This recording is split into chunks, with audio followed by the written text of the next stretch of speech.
Hello and welcome everyone. This is Race on Oz.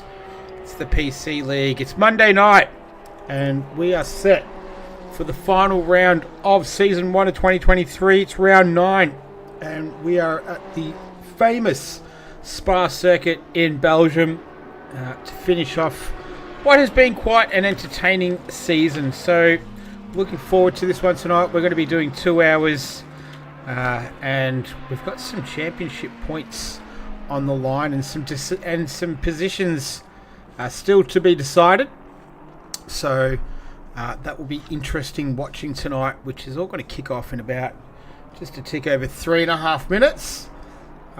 Let's have a look at those drivers standings. So Andrew Lawrenson, our reigning champion, is looking like he's going to go back to back.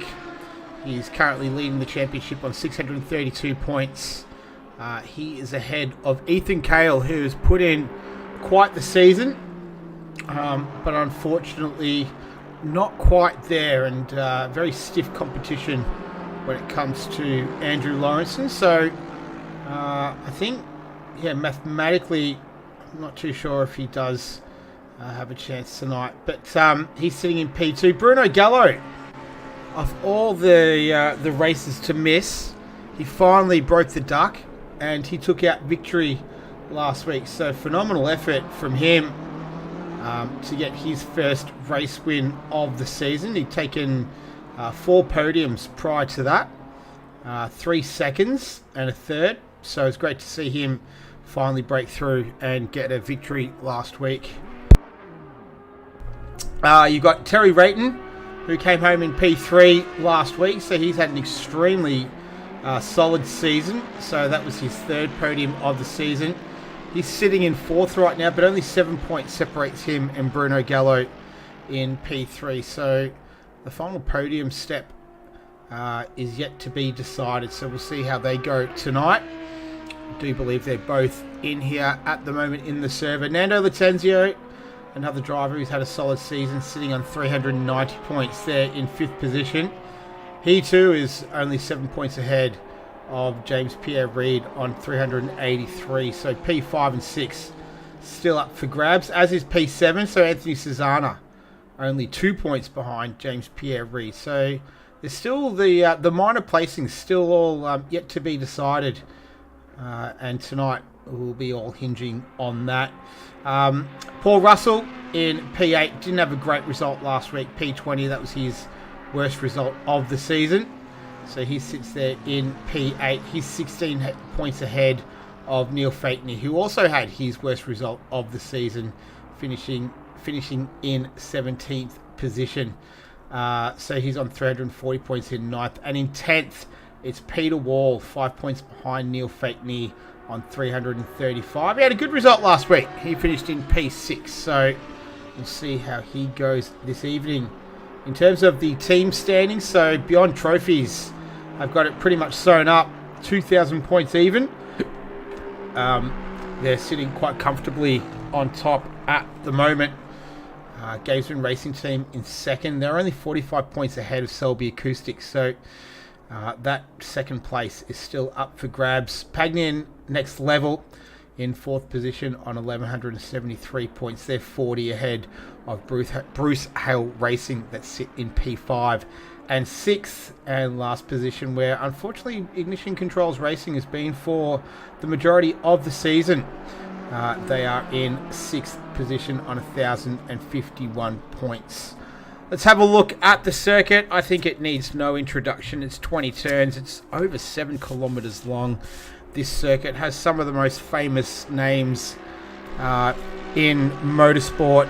Eau Rouge being probably the signature corner on this circuit, and one of the most, if not the most famous corner in all of motorsport. The 770-meter Kemmel Straight leads into Lacombe. You got Bruxelles in P10. Depending on who you speak to, whether turn 11's either No Name or Jackie X corner. Pouon, the double left-hander. Campus, Blanchimont, the bus stop chicane. The Source at the beginning of the lap.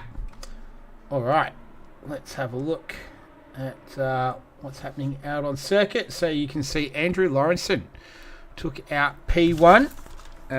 He is sitting on a 2:18.010. That's about 3/10 ahead of Bruno Gallo there in P2. So those two are going to resume hostilities this evening. And we've got Chris Cooley, who's just put in a lap then to finish in P3 for free practice. So we're all set for this one. We're 90 seconds away. Once Chris Cooley gets sorted, I think we might reset and get started. We've got 24 in the server, which is pretty good. So another strong field as we've had all season long. So this is the final round of season 1. It comes with a little bit of trepidation as well, doesn't it? There's the update that's obviously come through late last week. So there's been plenty of chat going on in terms of driving styles, setups that used to work, don't work anymore. And it's going to be a little bit of learning to fly the plane while you're still building it tonight, as I think Terry Rayton is finishing his lap. There he is. So we're about to begin qualifying. Heather Russell, who's been in the chat every race. She's one of our. She's a strong supporter of Paul Russell, her brother. Let's go, Paul Russell. Big shout out as the family's watching tonight. No pressure. Mum, Dad, myself, and Paul's other sister Sue is watching. So hello to Paul Russell's mum and dad and his other sister Sue. Heather Russell sending through that message. So let's see if he can put on a good performance. Is Ethan Cale getting underway out there tonight so far? Simeon Coco be looking to finish off his season strongly with a good showing around here at Spa. One of my favourite circuits, that's for sure. Who else is out there? 177. Where are you, 177? Ah, there you go. Mark Hurley in the AM. Don't have any AM or silver standings. So, Sue Bennett. Hello. Hey, how are you, Sue? Yeah, don't have any AM or silver standings, unfortunately. Weren't updated in SimGrid. So, apologies for that. Keep track of them though. Mark Hurley, James Mack, Herbertron and Andrew Green. Who else is out there? Terry Rayton. Can he get a victory tonight? Be interesting to see. He's had a great performance all season. Been very, very consistent. So we'll see what he has in store in the Ferrari for Selby Acoustics.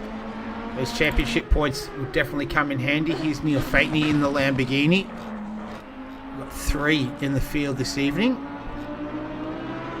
A couple of BMWs. We've got a Nissan.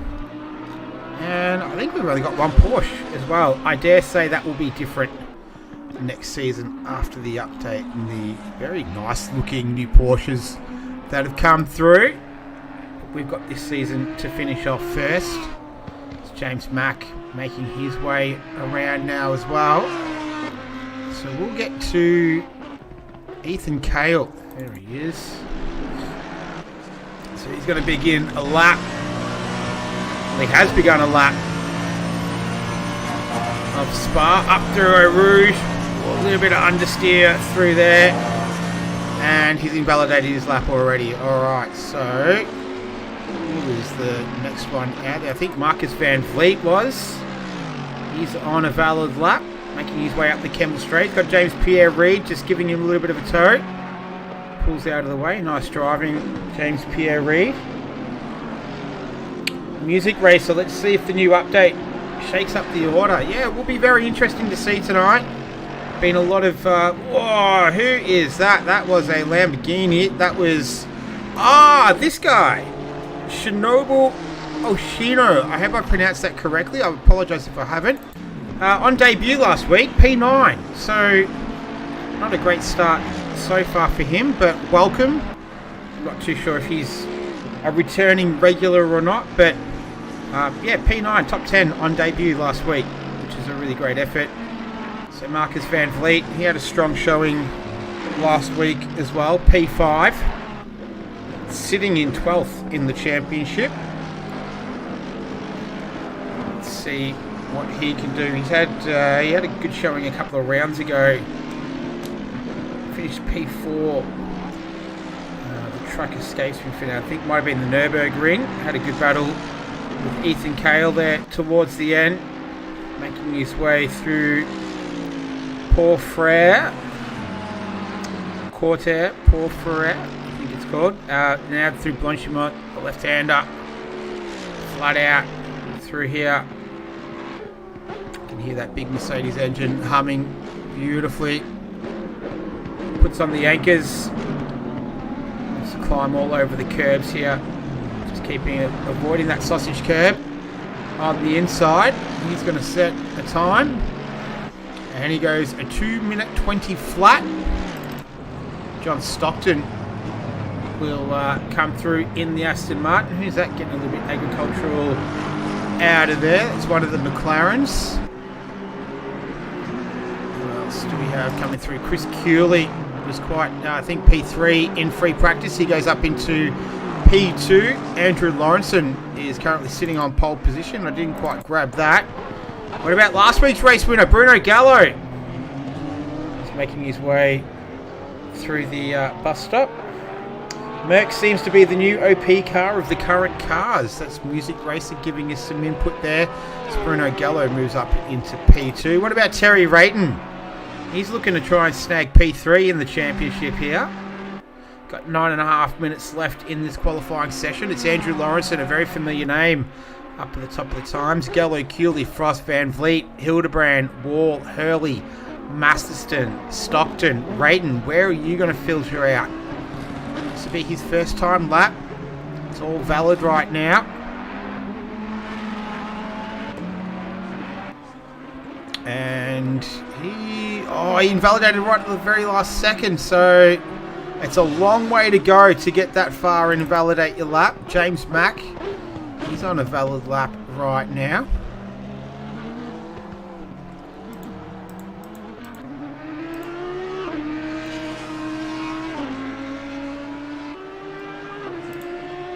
Alright, so he goes up into P7.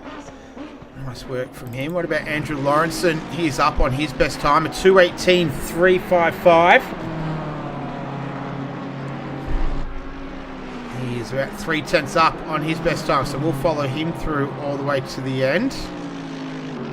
We might just... Marcus Van Vliet's just a few seconds up the road. We're sliding that Merc through. Let's see if he can keep it valid this time around. Currently sitting P5. 1.7 seconds off the pace at the moment. Blistering time set by Andrew Lawrenson. Van Vliet moves up into P6. Lawrenson, he goes faster at 2:17.9, so faster than what he posted in free practice. So he has that, he's got that BMW hooked up right now. Stockton moves up into P12. Nice result for him. What about Bruno Gallo? He's 0.8 off the pace. Currently 0.3 up on his best time of a 2:18.747. Let's see what he can do here. He makes up a little bit of time there. 0.6 up on his best time. That'll close the gap to Lawrenson. And it does. Only 0.4 now. 2:18.3. So good time from Bruno Gallo. Feel a bit... I felt a bit despondent when I saw that Bruno Gallo won. Not because he won, because I bloody wasn't here for it. So maybe he can do it for me again tonight. We'll wait and see. Here's Terry Rayton. He's yet to set a time. So currently sitting P22. Hasn't been able to set a valid lap yet. This will be valid though this time around. And Terry Rayton goes up into P3, so it's a cracker. Nice work, Terry Rayton. What about Neil Fakeney? He moves up into P14. Carlos Dominiak, what about you? How are you going? You're 17th right now. 0.5 up on his best time. Let's see what he can do here. He goes up into P16. What about James Pierre-Reid? Haven't mentioned his name yet tonight with 6.5 minutes left in qualifying. We're setting the grid for round number 9, the final round of this season. As mentioned, it's been an exciting season. One of, we've seen some dominance from Andrew Lawrenson though along the way. Had some challenges to the crown. See how next season pans out. Some new cars in the mix and a little bit more time to get used to these new physics after the latest update. James Pierre-Reid though, finding it to his liking right now. 4/10 up on his best time. Could possibly move him onto the front row of the grid. He goes P3, so close but no cigar. So we've got a Mercedes in 3rd and 8th right now, as well as 9th. So 3 Mercedes in the top 10. So we'll track Music Racer's comments as well. Mentioned that he thought that might be the new OP car. Tell you what, this may not be the OP car, might be the OP time though. Oh, almost Bruno Gallo, a 10th off right now. So a 2:18 flat. Oh, it's a tenth and a bit in it between him and Andrew Lawrenson right now. Here's Peter Wall, currently sitting P14, silver driver, sitting 3rd in the silver standings right now. Just a tick under 5 minutes left in qualifying. We're setting the grid for round number 9, 2-hour enduro around Spa. Peter Wall looking to start from P10. Selby Acoustics, they need those points tonight. Where are we? Let's go. Paul Russell. That lap was invalidated. Here we go. Here's Paul Russell. He's got his fan club. He's got everyone watching him tonight. Perhaps best that he doesn't know that. He might feel the pressure. Cars looked superb. Hey, where's Nathan Wilson tonight? I thought he might have given us a run tonight. The man responsible for this livery. Paul Russell just keeping it inside track limits there. He's 8/10 up on his best time. This would put him front row contention if he keeps up this pace right now. Slinging that Audi through Blanchimont. Now the bus stop chicane got the enduro lights ablaze. Will we see rain as well? That has been mentioned a few times. Been wet in the server a little bit recently. P3, second row of the grid right now for Paul Russell. Great time from him. Yes, here we go. Shinobu Oshino. I'll have to get used to pronouncing that.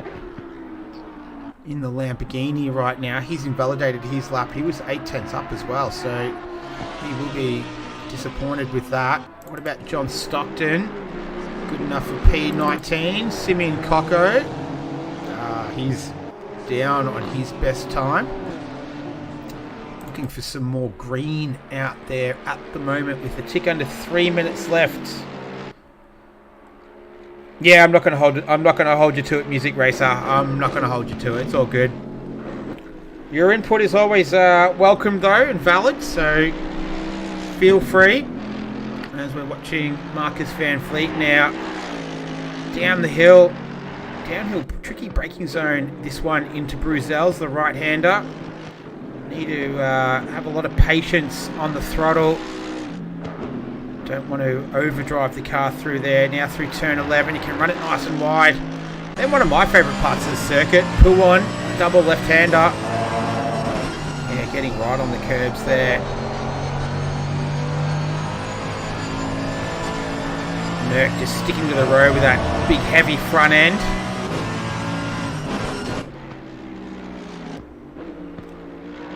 Making his way through Campos now.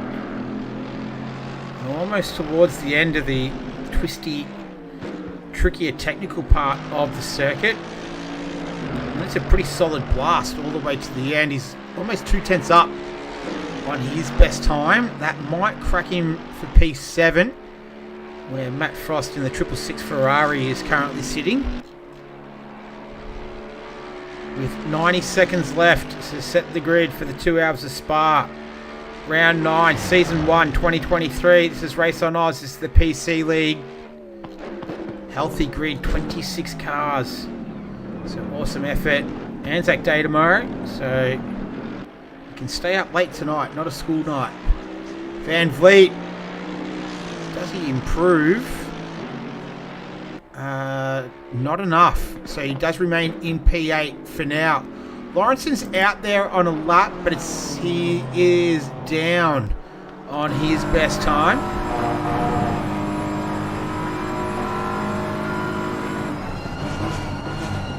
See if he can make up a little bit of time through the bus stop chicane. Ooh, he goes a little flashing green, red. More red than green now.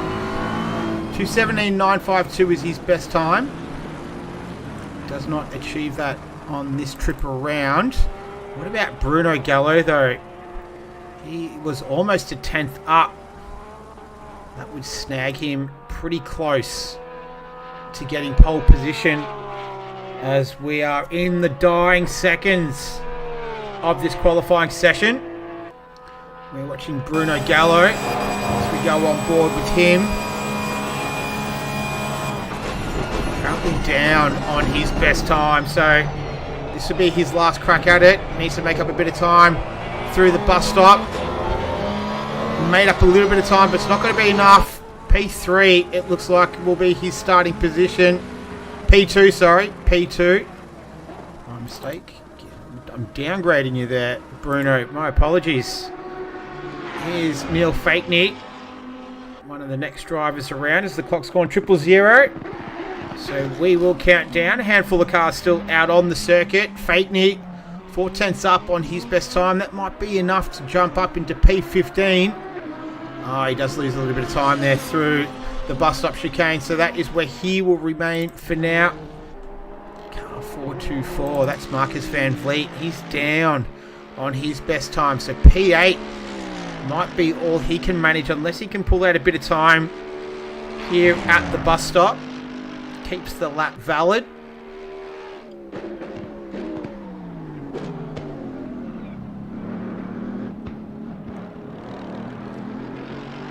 Ooh, almost pulled out a bit of time, but P8 is going to be where he will begin.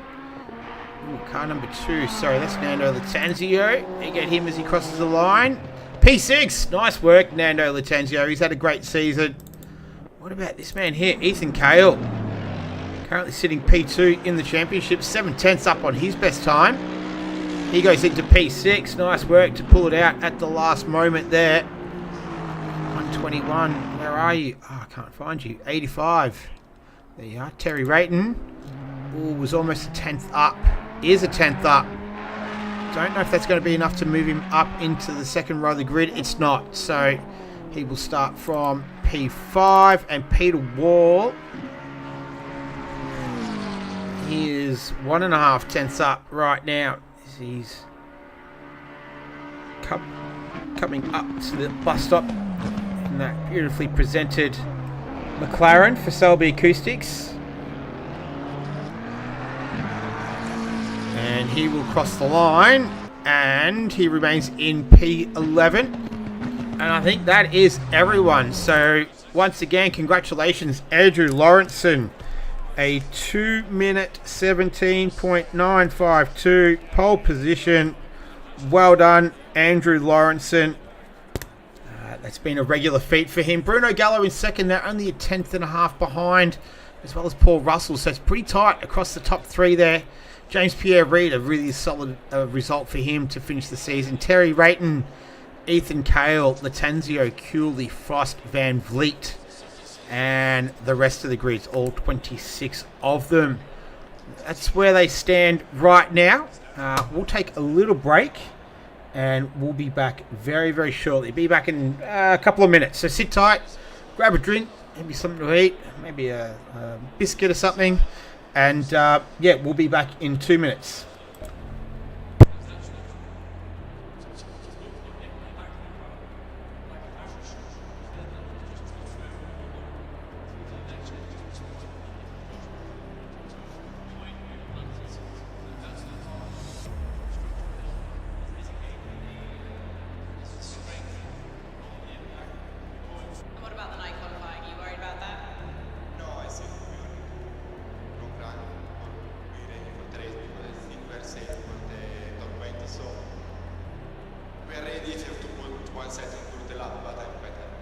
You look so calm. I mean, I expected you to be a bit more happy being the fastest man currently.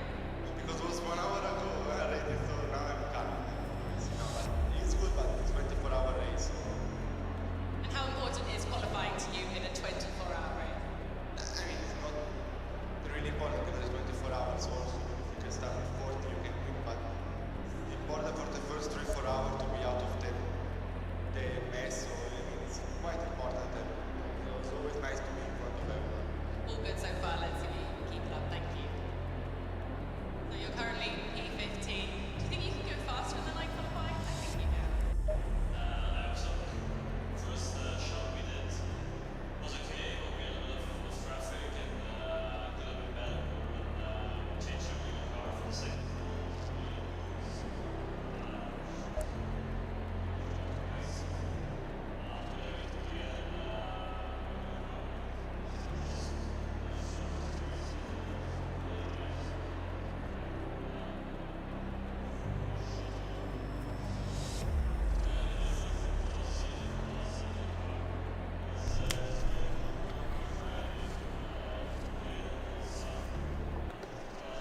All right, we are back. We're a minute away from getting things started.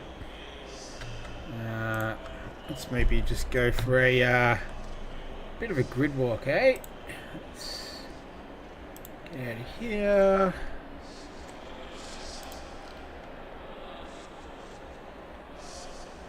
Alright, do that. And let's have a look at the grid. So 30 seconds away from getting this one started. 30 seconds right now. So we'll see the cars that will start dropping and getting ready. But this is the grid for round number 9. So Lawrence and Gallo, Russell Reed. There's Ethan Cale, Nando Lattanzio. We've got Chris Cooley there. Meme Team. Love it. Such a cool livery, I like it. So a lot of effort. Matt Frost in the VR headset.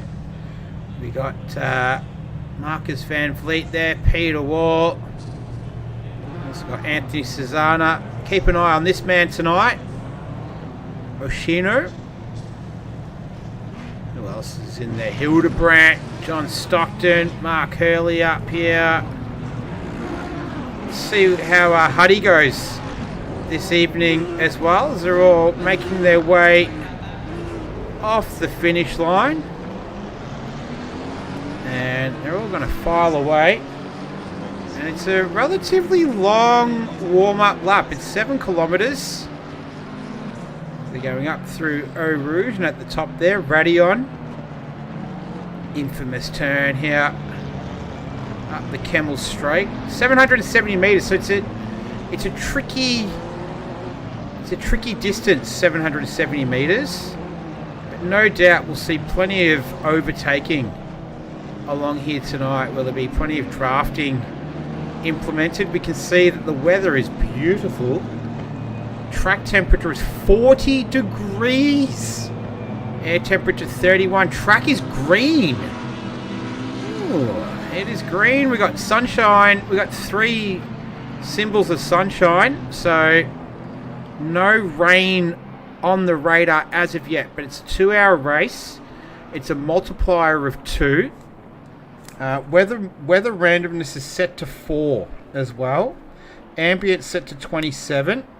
Cloud set to 0.2 and rain set to 0.2. So there has been a lot of rain in the server this week. There was even some concerns that it could possibly be raining tonight, but doesn't look like that is going to be on the agenda, but we'll have to wait and see as they're all filtering through. Bruzel's down through turn 11 and Jackie X, the left-hander of Pouon.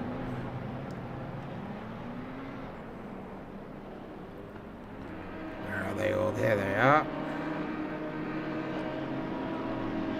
So another strong grid, plenty of cars, been a very, very healthy competition this season. So phenomenal effort from all the drivers. Lots of practice goes into this as well. Some like to practice more than others, that's fair enough.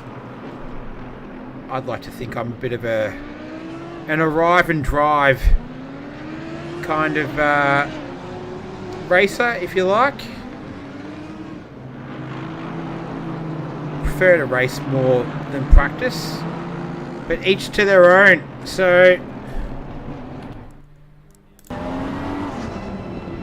we go. Look at that, smooth as silk that was. I used to get really nervous doing that, not anymore. Practice, practice, practice. Alright, so Andrew Lawrenson leading the way. It was really tight amongst the top three. 10th and a half separating them, so between Gallo and Russell as well. So that's going to be exciting to watch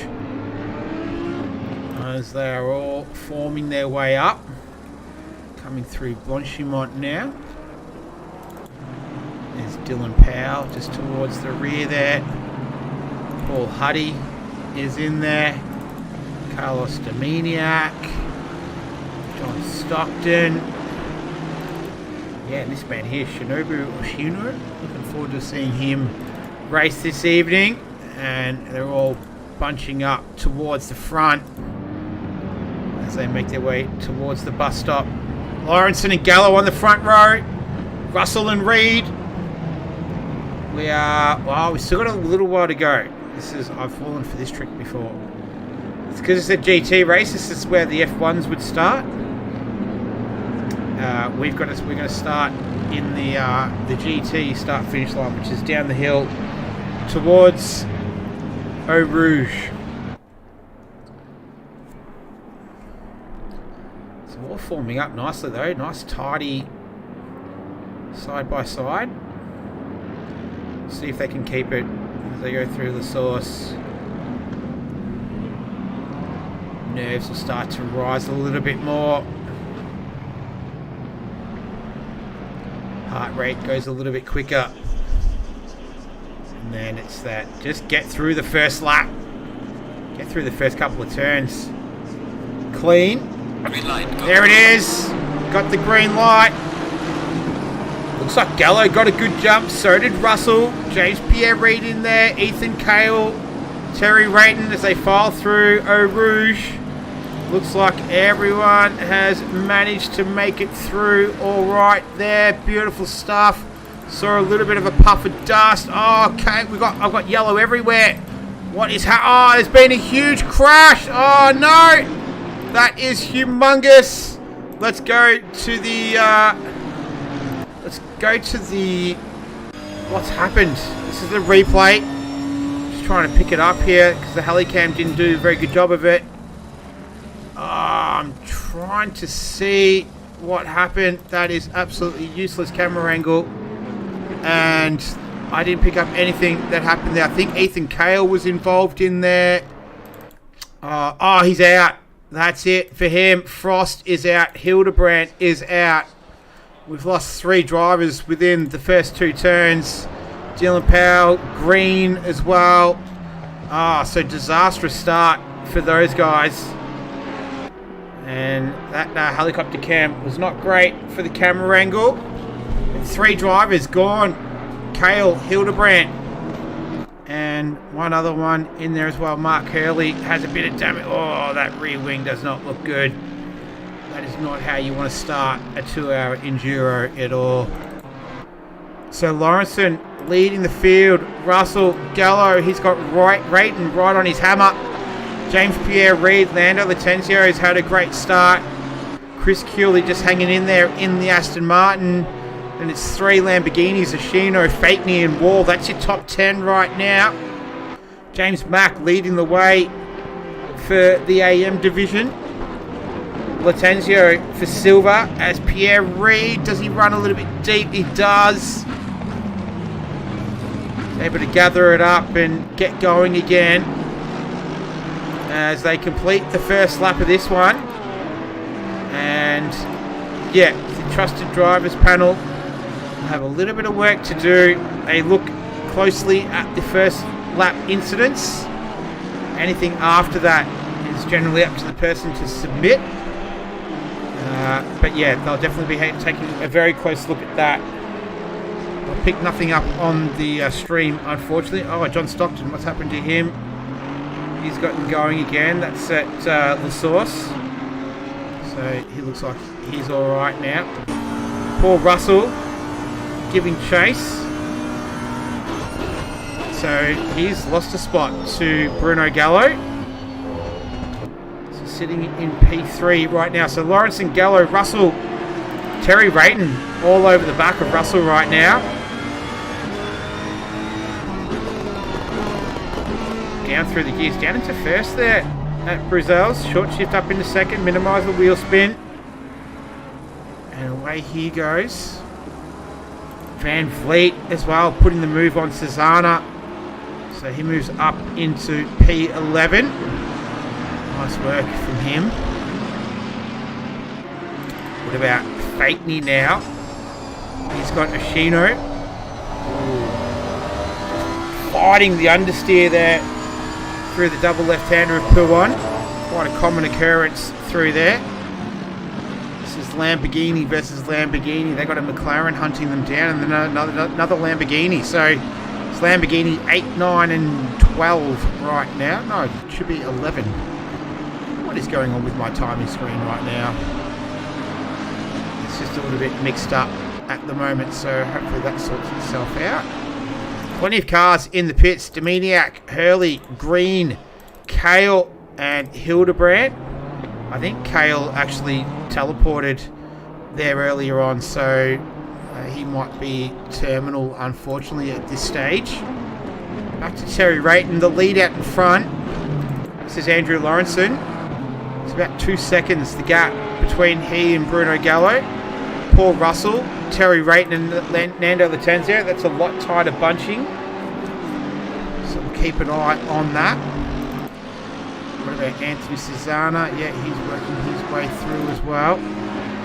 Ooh, was there going to be a move there? Oh, that's Van Vliet.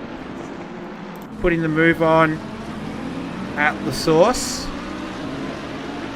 So he moves himself back up into P11.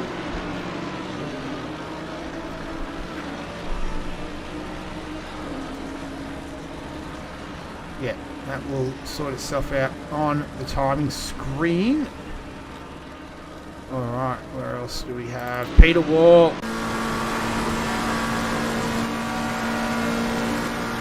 And there he goes. So, putting the move on Oshino.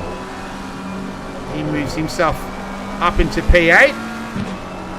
Oh, I think Oshino has a little bit of damage there as well. You can see, ooh, he's getting a little bit out of shape there. Out of Lacombe. So he may be dealing with a wounded car right now. Let's have a skip over here to Terry Rayton. He's hunting down Paul Russell.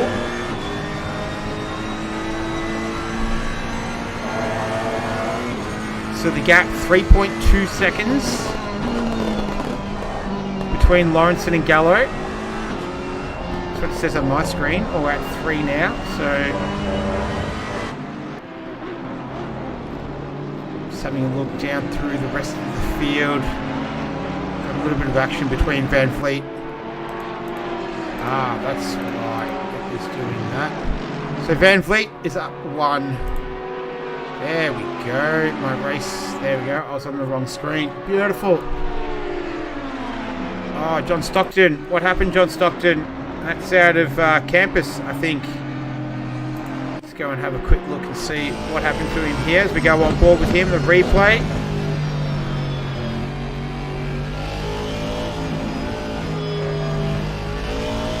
Oh, just got on that. Oh, yeah. It's a bit of a whack. That's damage. That'll be a few seconds to repair that. Here's Chris Cooley.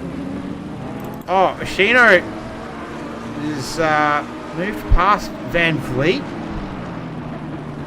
There's Van Vliet in the background there. So Shinobu Oshino in P10. Good start for him. In the meantime, though, Paul Russell sitting in P3, the entire Russell family sitting there cheering him on tonight, putting in a good effort in the early stages of this one. He's hunting down Bruno Gallo in P2, who's drifted out to 3 seconds the difference between he and Andrew Lawrenson. So just thinking about that with Ethan Cale out, does that open it up for Bruno Gallo to step into P2 in the championship? So we've got some championship implications here. We're watching Russell do his thing. Last lap was a 2-minute 20.5, fastest lap of the race, belonging to Andrew Lawrenson. Was quick to step away because Cooley is hunting down the Mercedes of James Pierre-Reid for Selby Acoustics Racing. And it is tight in the championship for them right now.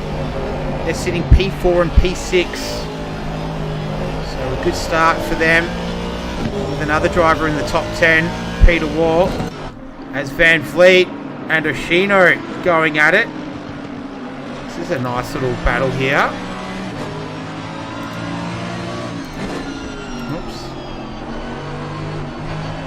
That's Cesana just in the background. And Van Vliet takes that spot away, so moves up into P10.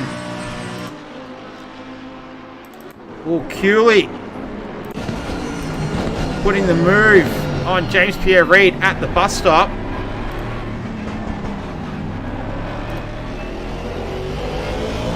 Do a little bit of bonnet cam here. So that big V8 in the Aston Martin revving away, chasing him down into the source. So a pretty eventful opening 10 minutes of this one. Kick off the final round of the season. We've lost a couple. One of them was Ethan Cale. Can't remember who the other one was. And I didn't pick up a single bit of that incident on the first lap, so my apologies for that.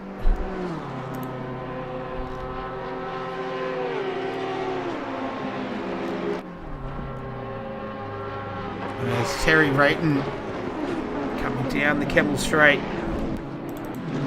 Bet Cooley just tucked under the rear wing of the Mercedes, belonged to James Pierre-Reid.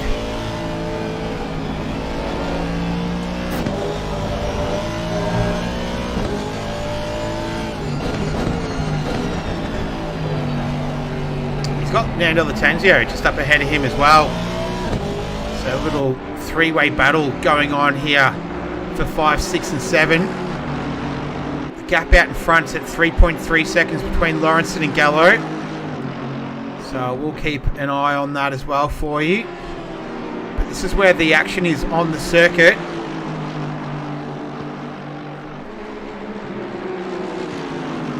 Cooley and Pierre-Reid. There's a nice shot of the selby.com.au website.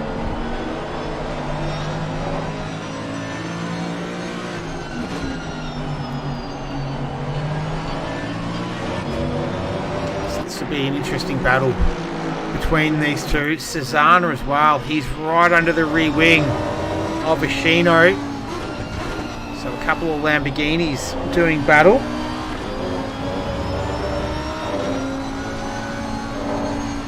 And that Lamborghini belonging to Oshino is wounded right now. Ooh, almost make a little bit of contact there. And you can see that bonnet is up, so that usually is a good indication that there is significant enough damage to probably affect the handling of that car, and losing a spot to Cesana, strong indication that that is the case for Oshino. In the meantime, James Pierre-Reid still looking at the rear wing of the Honda belonging to Nando Latanzio.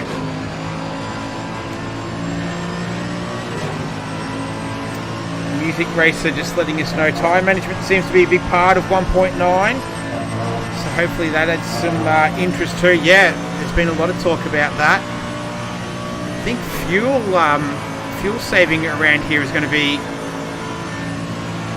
part of it as well tonight. I think Bruno Gallo was saying that I don't think he could get through a full 60 minutes on one tank, so that's going to be a serious challenge for him if that's the case, just with the new update as well. So the Porsche has a smaller tank with the new update, it perhaps looks like.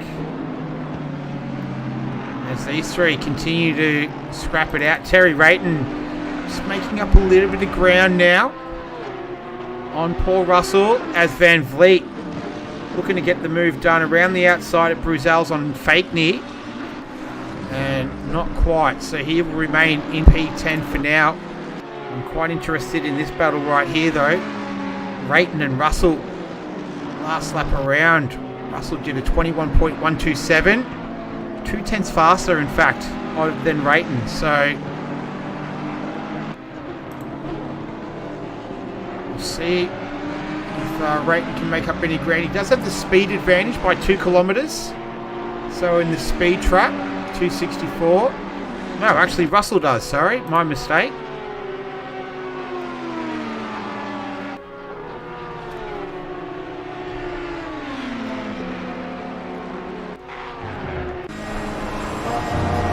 Can he catch a toe and maybe send a move up the inside of the bus stop? Not in this case. We'll have a look at Pierre Reid. If he's got any opportunity, he doesn't. Or Van Vliet. Let's see if there's anything going on here. Doesn't look like it. He's pretty far back. That'd be quite the lunge.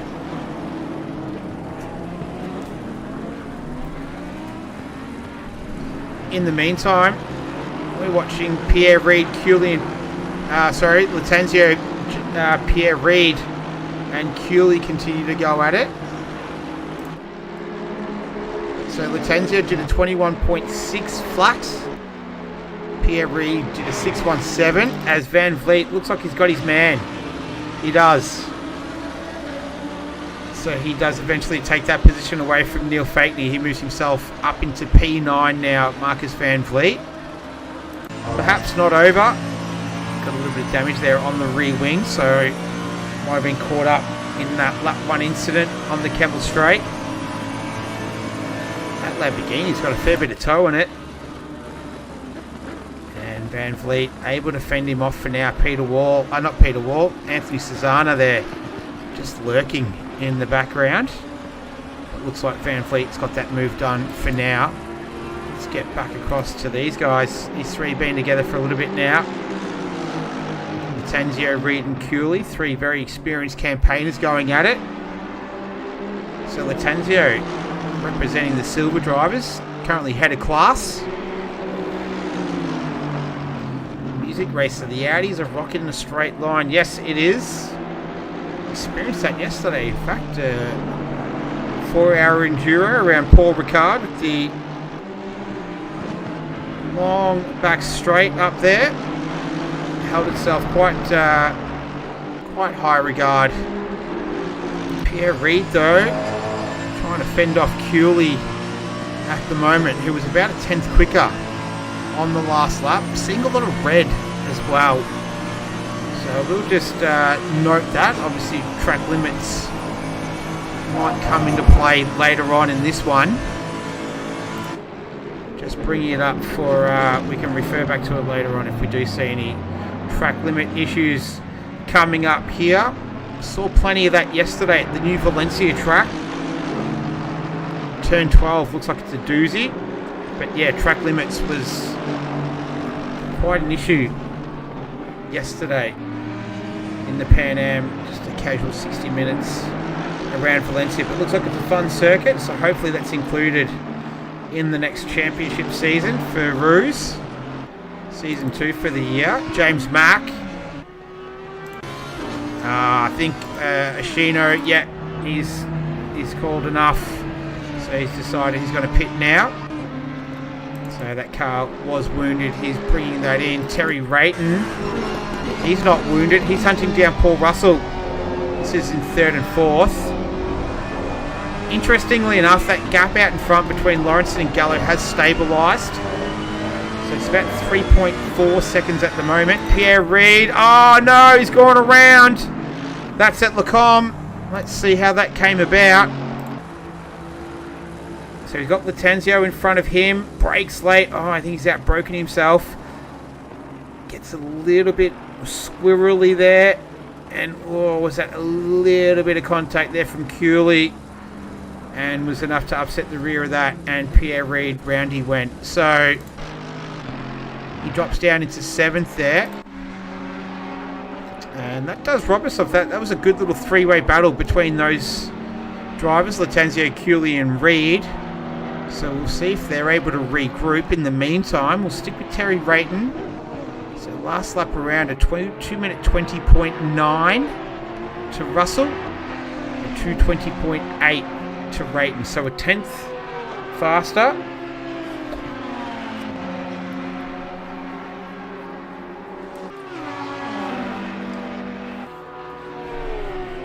Got a cracking game of football going on as well at the moment.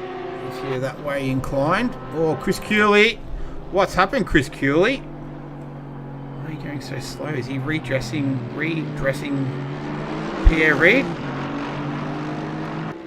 Yep. I reckon he is.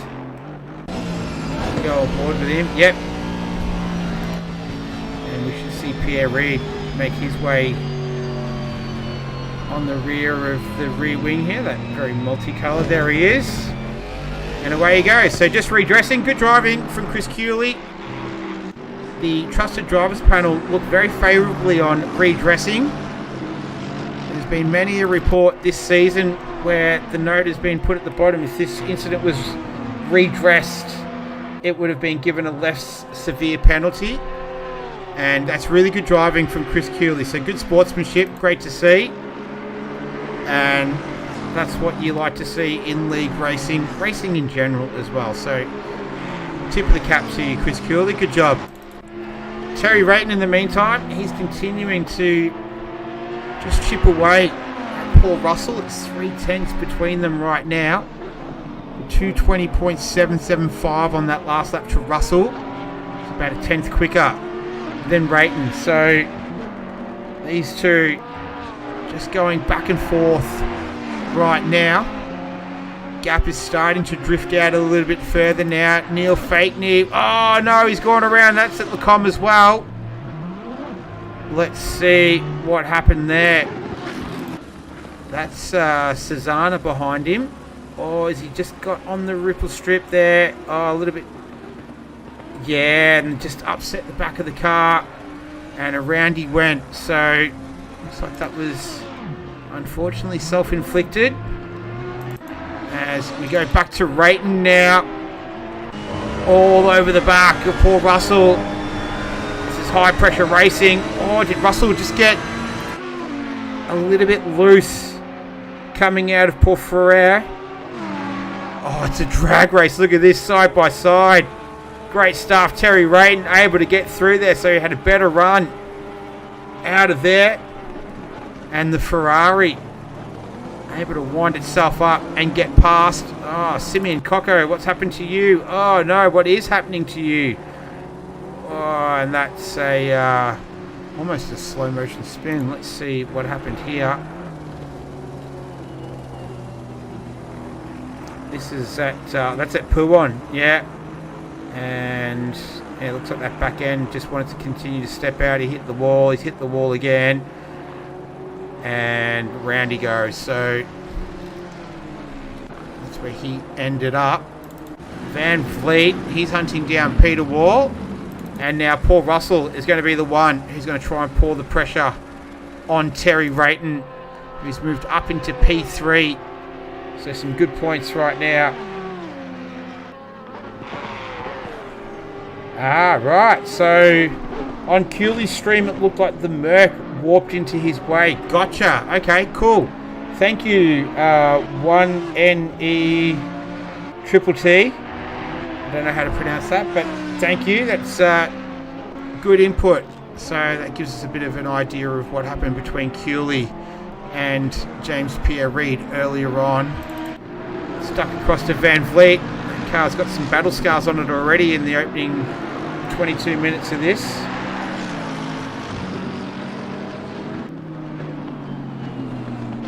He's crawling all over the back of Peter Wall in the Selby Acoustics McLaren, the number 17. Quite a nicely turned out car as well. I like the Ruse TV on the side of the wing there. That's cool. From Marcus Van Vliet. It's a simple yet effective livery. I like it. The maroon with the gold. He's hunting down Peter Wall. He was about just over a second faster on that last lap around. So Peter Wall's going to have his hands full trying to keep the number 424 Mercedes behind him. Will remain in the top 10. Field starting to get pretty spread out now. 4.4 seconds the gap. 4 seconds between Lawrenson and Gallo. So we'll stick with these two right now. These are the two closest cars on the circuit. It's going to be really interesting to see what pit stops we have. So pit stops, mandatory fuel and tyre tonight. I'd say a one-stopper is going to be quite the challenge to get around here. The first enduro of the season and fuel saving was in full effect all the way back in round number 3. So we see that this evening as well. Might be some guys on fuel mode, engine mode 2 out there just trying to save a little bit of fuel. Bit of lift and coast up the Kemmel Straight. Paul Huddy, he's looking to make an attack on Neil Fakeney. Let's follow him as they go through Eau Rouge. Oh, we've got yellow flags. Not too sure who that was for. Oh, Van Vliet, he's putting a move. He's looking to get around Peter Wall. And Ashino's in the pits again. So, I wonder what's happening with him and Latanzio. Oh no, that's it. That's at Pouon. So we've already seen a Honda going around there already. Let's see if the Honda of Latanzio meets the same fate. Oh, I wonder if he just got it a little bit wrong on the entry there, and I wonder if that is a part of the. That's an interesting camera angle there, but I wonder if that's part. I wonder if that's. We've seen a few cars struggle with that, getting on the curb and losing the back end relatively easily. So I don't know if that's a part of the 1.9 update or not, or maybe just more characteristic of this circuit. So where has Van Vliet has managed to get past? He's moved up into P8. So Mack and Wall. So Wall's had a bit of an issue by the looks of things, and he now has James Mack, who is currently our AM leader right now. Ashino's still in the pits, so perhaps that could possibly be terminal. Mack in the Audi having a look at the rear of the McLaren, belching flames. Runs a little bit deep there into the bus stop, able to regather it up again. And just that cloud cover just starting to come over the circuit now, so not as bright and as sunny as it was, say, well, at the start of the race at least, and qualifying. So weather forecast right now, I don't see any rain yet. I see cloud cover for at least the next 15 minutes. Time is set to ×2 multiplier. No wind to speak of. Track is at fast, not optimum, but fast. Was green to begin with. Weather randomness set to 4. So rain is set to 0.2. Will we see rain? We know in real life this circuit almost has its own weather system. Can be wet in one part of the track and dry in another. Very, very similar to Bathurst. So we will see what pans out. Ambient's 29. Track is 36. As I mentioned, it is fast right now. In game time is 3:12 p.m. You can see all of that. Don't need me to explain it. Here's Cooley and Pierre Reid. So we saw some great driving there from Cooley, just redressing with Pierre Reid. And we had some input in the chat that perhaps that Reid might have warped into Cooley, but that's all in the past now. You can see the window wiper just moving around in the breeze there. Hard on the brakes, down into first gear, climb all over those curves. All over the back of that Mercedes right now. A little bit of oversteer.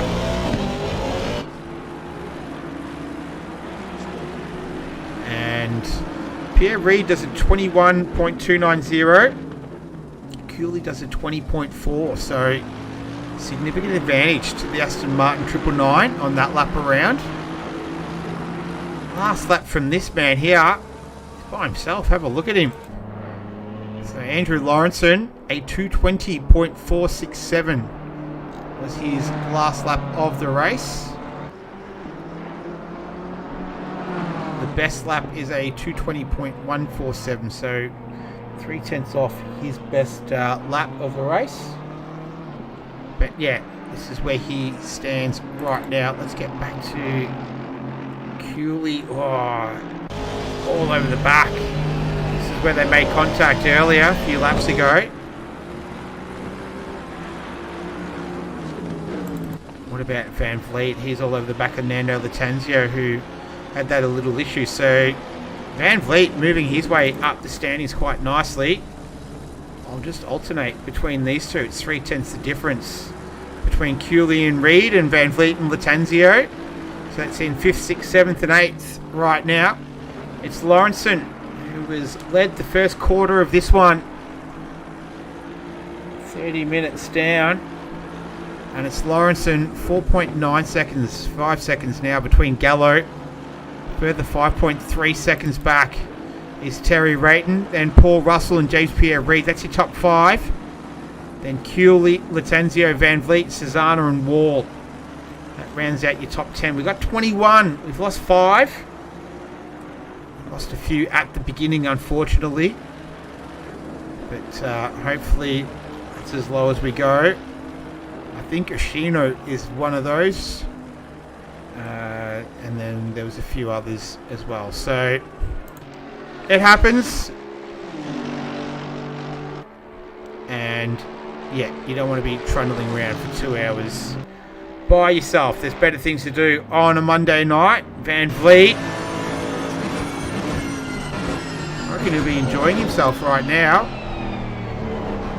He actually has dropped 2 spots, so my mistake on that. No massive rises and fallers.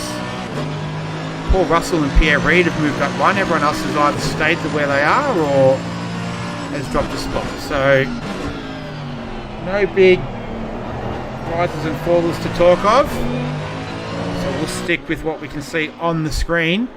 Now that's Anthony Cesana there. That is 4th position.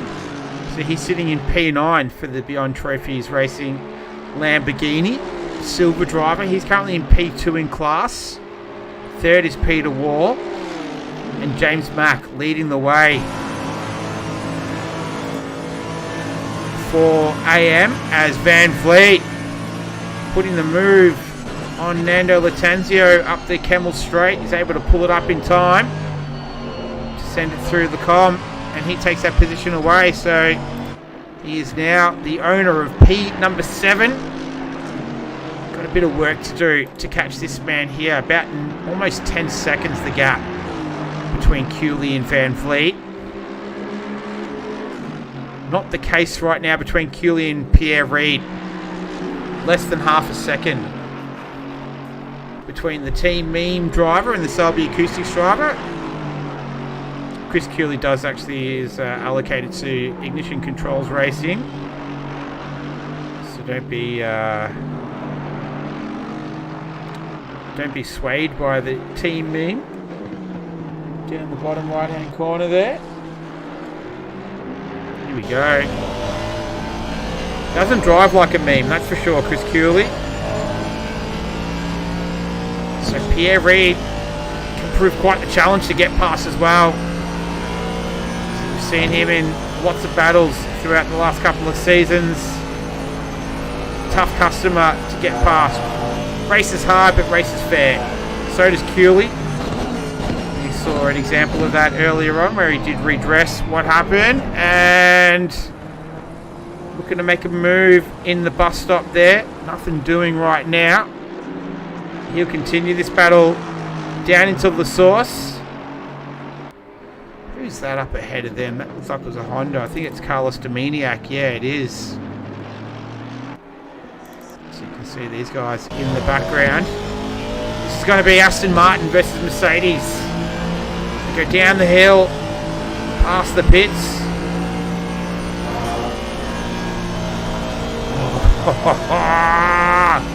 Cooley just giving it all. Love it. Didn't lift. And he was just hanging on for dear life there. That was great stuff. Will it pay off with a position change? Not quite. Oh, it gets a little bit untidy. Does have the high speed recorded up the main straight though. 270 kilometers an hour. Good 4 kilometers, 3 kilometers faster than the second fastest car. So Aston Martin is pretty slippery in a straight line. And you can see Cooley absolutely giving it to it, through O'Rourke. So no fear for him. Looking to make his way past Pierre Reid.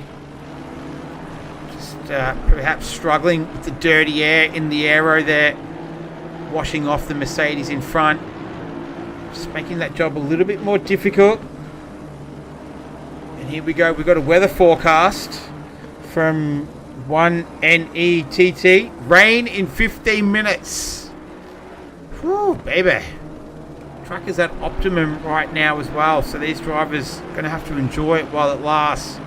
But we've got rain imminent. Next 15 minutes or so. So perhaps 10 past the hour. And not too far away from the halfway mark of this, we will see rain. Ooh, how exciting to finish off the season. Thank you to 1NETT in the chat for bringing that to my attention. Appreciate it. Oh, and that Honda just getting out of the way there of Carlos Dominiak. As these two come charging through. Just an update at the front. It's 4.8 seconds between Lawrenson and Gallo. Terry Rayton's 8.7 seconds behind Gallo. Russell's 2.5 seconds behind them. And then these two guys are 10 or 11 seconds down the road from Paul Russell. So, reason I'm not showing anything at the front because there's nothing really doing.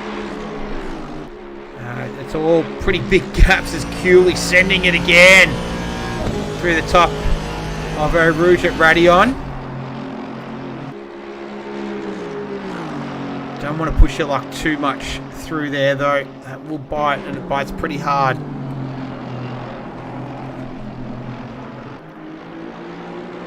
Here we go.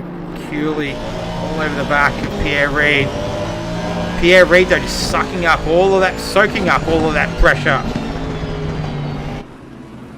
Cooley's got the lights on. Pierre Reid will be more than aware of that. But yeah, tough customer. Not someone who falters easily under pressure.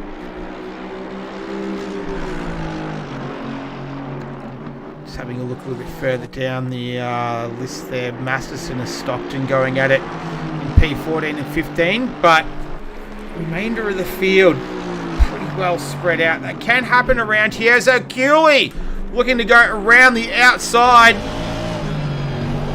Have a look at this side-by-side racing. And is he going to get it done? He does. Great stuff from Chris Cooley. Let's watch the replay of that. Let's go on board with him here. There it was. The side-by-side action. That's how close it was. And then you see Pierre Reid in the background there. So great job to Chris Cooley. As we go back to live pictures now. And Cooley in P5 for now. Last lap around. 21.945. Let's see what he does this one.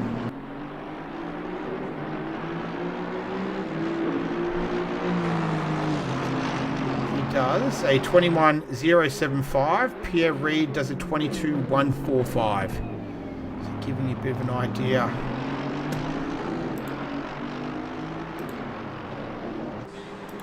Of the gaps.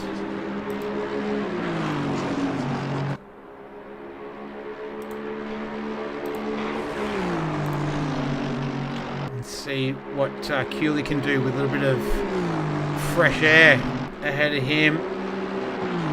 Already just pulling away ever so slightly from Pierre Reid. As mentioned, that 270 kilometre top speed in the speed trap belonging to the Aston Martin of Chris Cooley.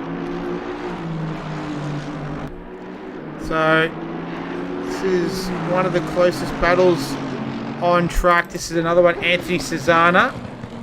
So currently sitting in P9. So silver class. Ooh, Bolly Masterson, he's coming into the pits.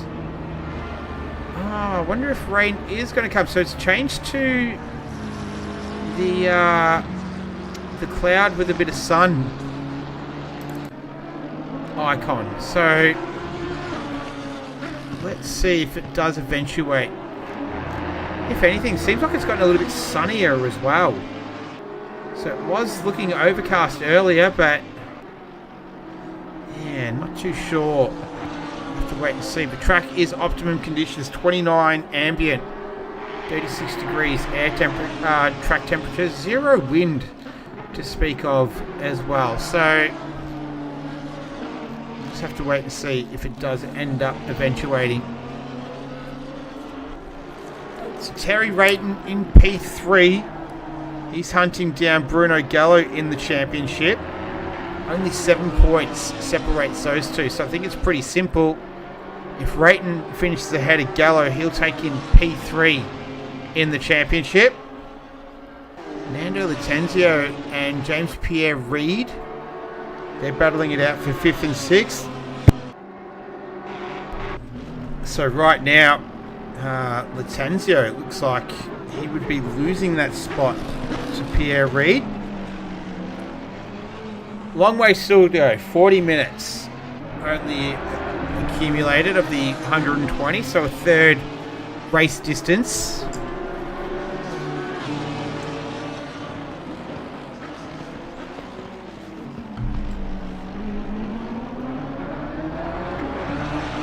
Cesana making up ground on Latenzio. This is 4th position, 8th and 9th.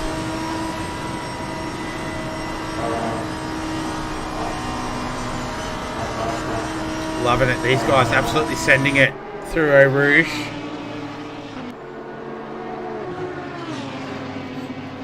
So Music Racer, one thing about 1.9 is cannot get away with wets on a dryish track. Temps go crazy and no grip. Alright, that will be very interesting then to see if we do get some rain this evening. So I'll keep a close eye on that forecast, but nothing doing right now. This is Cesana and Latenzio. So just a quick little recap as we've gone a third race distance. With Andrew Lawrenson leading the way. He started in P1 and that's where he has continued to be.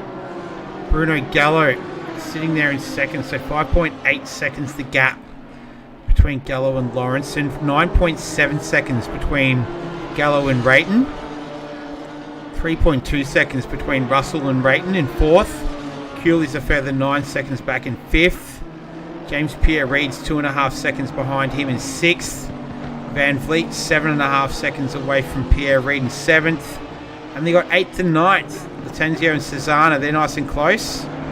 And Peter Wall's a further 17 seconds adrift of these guys here, rounding out the top 10. So that's what it says right now. And then another instant weather update. Now it's saying rain in 5 minutes. So I don't know what's happening here, but... And it has gone a little bit grey again, so... We're just going to have to play it by ear right now. And just see what does eventuate. In the meantime, though, we'll keep an eye on this little scrap here. We're looking from the rear of Nando Lattanzio.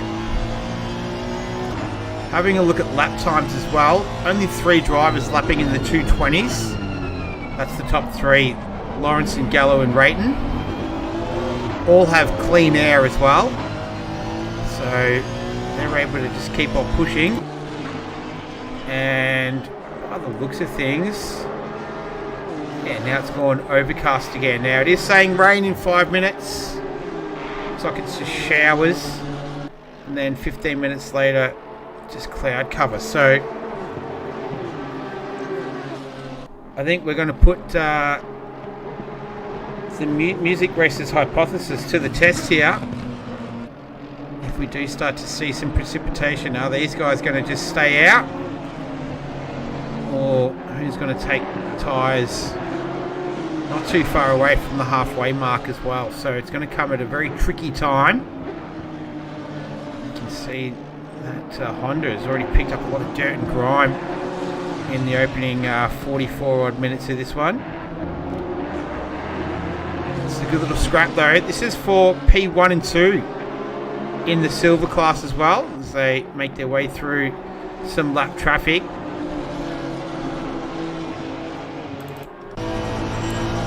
Wrong car, there we go.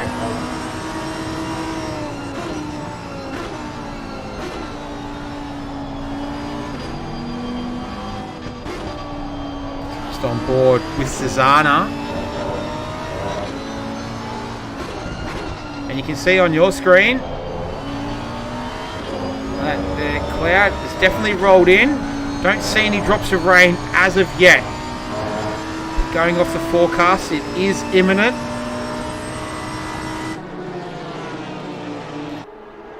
Oh, Lawrenson loving the conditions right now. A 2:19.972, fastest lap of the race. That's some more lap traffic. That's Dominiak, I believe. Yeah, it is. Is that Masterson behind him? That's for position, actually. Down there in 17th and 18th. We've lost another one. So these 4 cars on circuit, all for position. Gallo, that last lap around, did a 20.442. A couple of tenths off his fastest lap of the race. And it's all just petering along right now. Will we get enough rain to spice things up here? As Susanna, looks like you got a nice run through the top of Radion there and able to send it up the almost thought he had the pass done then. Still fighting for it, but not quite. So Lattanzio lives to fight another day.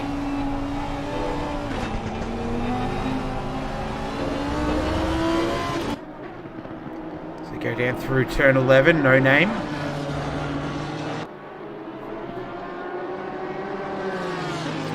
Okay, man, whatever you do, don't mention the rain.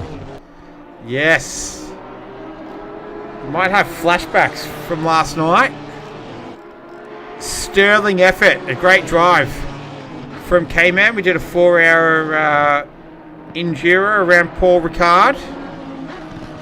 And he brought it home for the last 30 minutes in what can only be described as torrential rain. Absolutely pelting down. And we got a top 10 out of it as well. So, awesome effort. Here it is. The rain is here. Instantaneous. It has arrived. It didn't even build up. It just went bang and it hit. Now, how long is it going to last for? That is the big question. Who's going to be able to handle the conditions the best? This is going to be super tricky. These guys are probably the best ones to be on right now because they're closest to the pit lane. Are they going to make a stop? No, they're not. They're going to continue on. Oh, this could get very, very interesting. Wipers are on straight away. Might have to do a bit of a scan through the field just to see who's handling the conditions the best. Who might be struggling. Looks like Bruno Gallo is alright.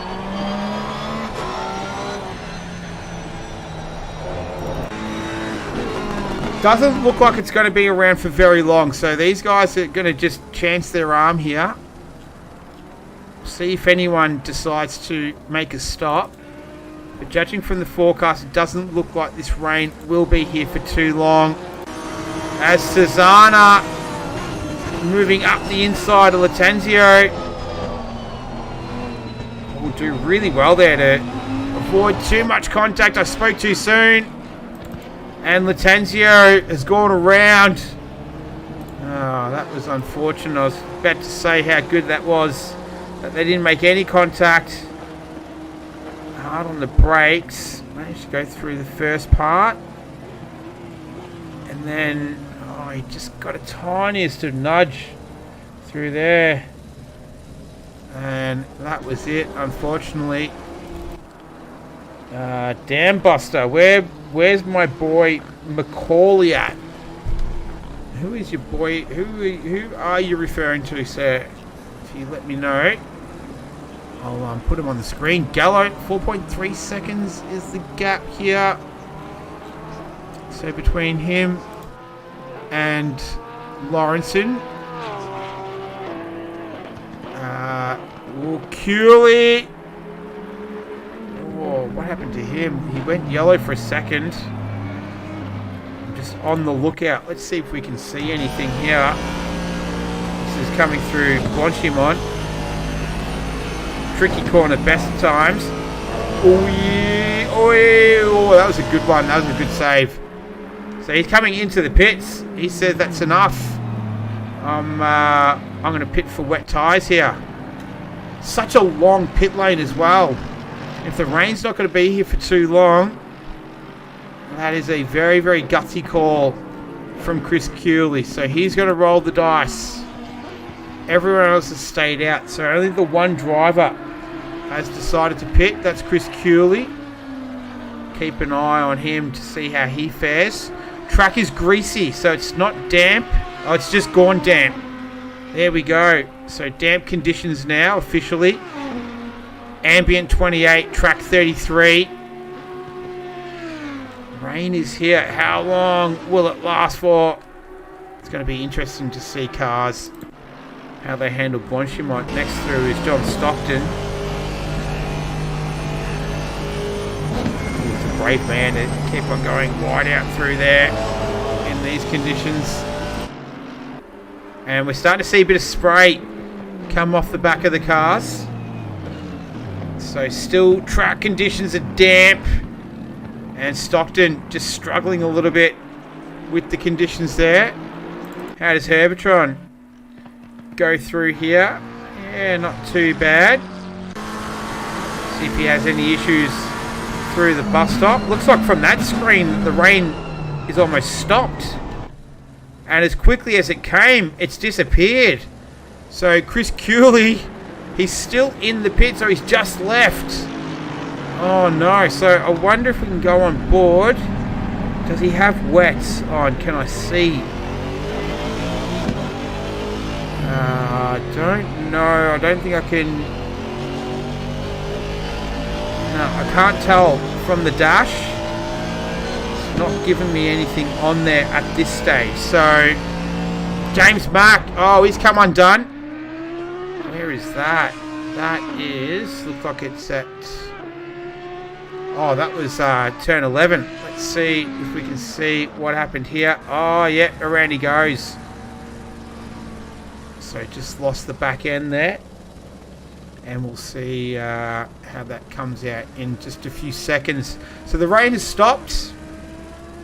It arrived in a hurry and it left just as quickly. Track's still considered damp right now. So these drivers, it's gone back to greasy. So track conditions just evolving very, very quickly right now. It is double time as well. So perhaps that does have something to deal with it. In the meantime, where is Chris Cooley? We're going to find out, aren't we? Let's go on board with him.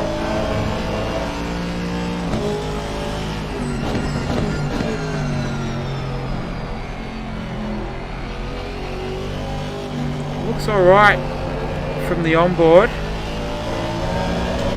Let's see, if he's not happy with it, we'll definitely see him come into the pits. Weather forecast, at least for the next 15 minutes, is still cloudy with no rain through there. I'm just trying to see how this car's behaving. See if he has a set of wet tyres on. I can't tell from the dash, but we're going to find out pretty soon. Mark Hurley. Oh, that is just out of Blanchimont. That was Cooley coming through. Masterson as well. So these conditions just catching some of the drivers out. It still is greasy. So just a few little mistakes, but not costing too much. And just where is Cooley on my timing screen? Where are you? So he's staying out. So that's the strongest indication that he's on slick tyres. So that being such a long pit lane perhaps worked into his advantage there, that he was able to just time it and change it. Yeah, that wasn't too bad. Keep an eye on his lap time. But anyway, it's still Lawrenson leading the way. Times did drop. Who's that up ahead? I heard a bit of tyre screeching there. That's John Stockton. Track's still greasy. Paul Russell in the pits. This is a very interesting pit stop. At almost the halfway mark.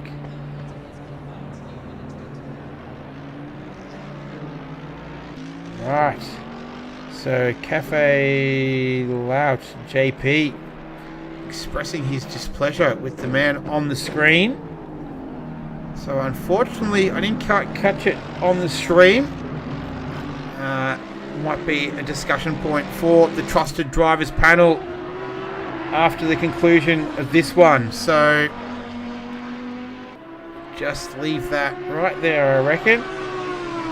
Music Racer, look for the logo on the tyres. Wets don't have the Pirelli logo. Oh, thank you very much for that insight. We'll get back to Chris Cooley in a second.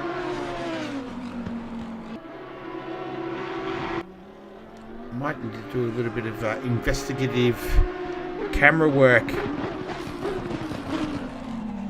for Cooley. This is Huddy and Fakeney in 11th and 12th. Track's still greasy. Looks like we're going to be experiencing a little bit of sunshine in the very near future. Paul Russell looks like he's all done. So he's completed his pit stop. And he re-enters the race in P9 with an hour and 4 minutes left. Alright, Cooley, let's have a look. Yeah, looks like he's got the Pirelli marker on there. So, and judging by that time, is it 2:31? Yeah, that's a couple of seconds off what the leaders were doing. So, yeah, I think we're able to confirm that he's all good right now. He's down there in P14 right now. So, I have only a couple of drivers that have pitted so far. Mandatory tyre and fuel in this one.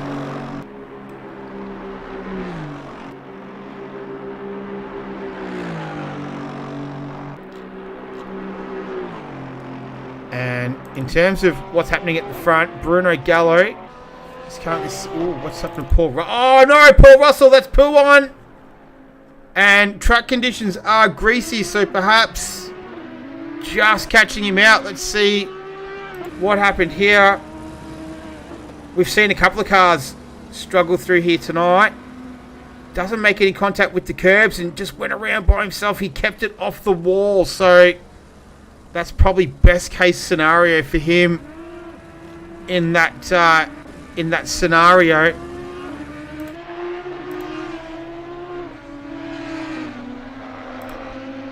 And he is down there in P10, so he kept it off the wall.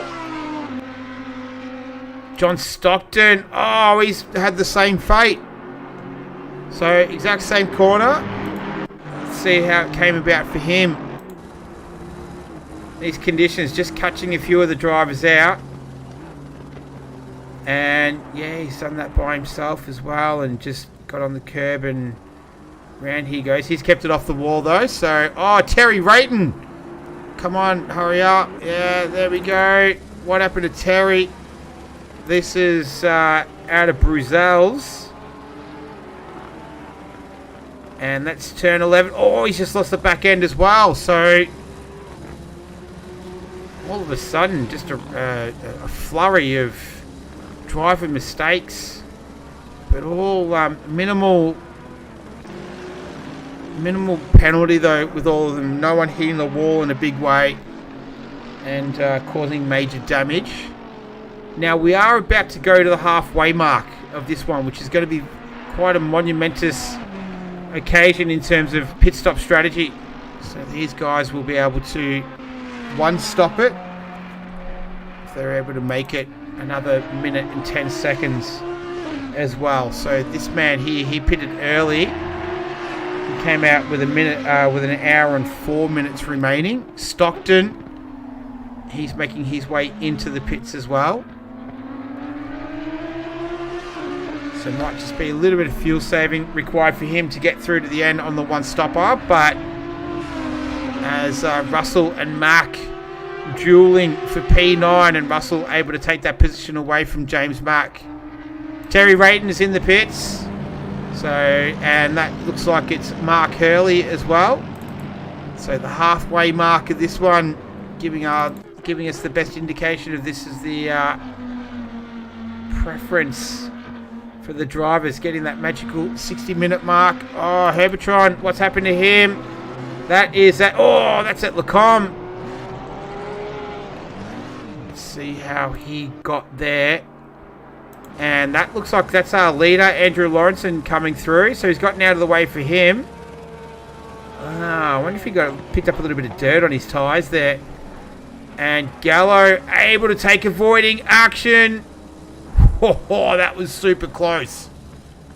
And Gallo just able to avoid disaster. Susanna coming through. I was going to see Gallo, how he's going. He looks alright. So he was able to avoid that car rolling across the circuit. Track is back to optimum conditions.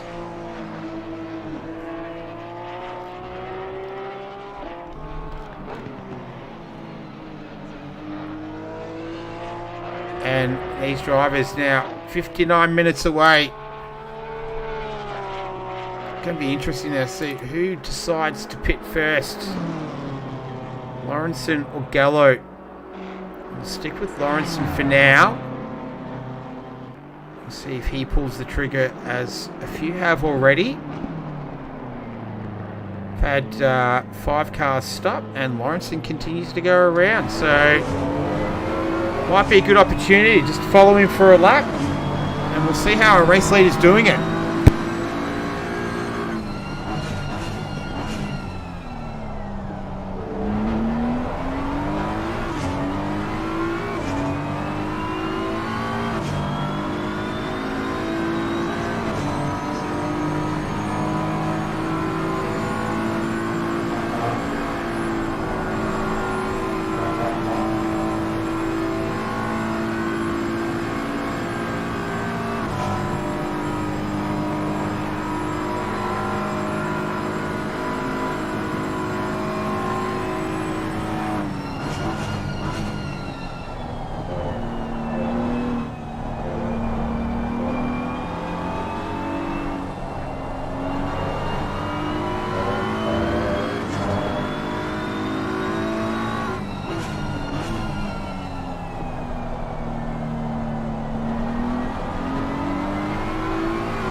just come back in because we got pit stops happening.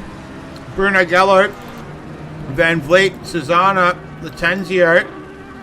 But Gallo has decided to pull the trigger first. So I do apologise for that. But let's see what Lawrenson does. That's Gallo pulling out now. Get his pit stop time. I was just enjoying a chocolate as well. So apologies. Let's see if Lawrenson decides to respond here.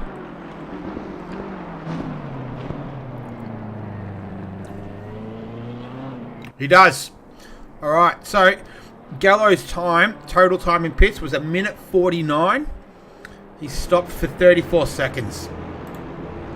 So we'll keep a very close eye on Andrew Lawrenson's pit times. It's quite a long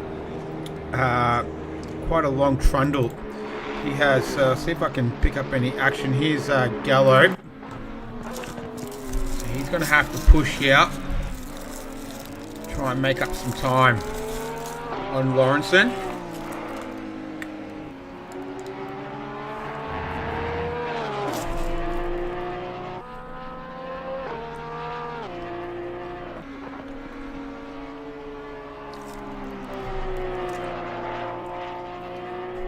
Making his way through Pillon. Here's Lawrenson, not stationary yet.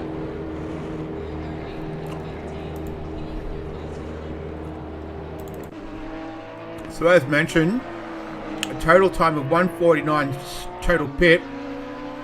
Nearly the majority of that was travel time. Only 34 seconds of it was stationary. So Lawrenson has officially stopped. There he is. He's now stationary. Here's Gallo. Stop go penalty speeding the pit lane. That's Carlos Dominiak, car number 77. Didn't quite flick the switch quick enough. There's Lawrenson. Here's Gallo. Lawrenson's got about another 6 seconds to be stationary. This is going to be pretty close, I reckon. Oh, there he is. He's going. So 1:06 was his time. Yeah, he stopped for 32 seconds. And there he goes. And you can see, where is Gallo? He's just out of La Source now. So Lawrenson stopped for 2 seconds less.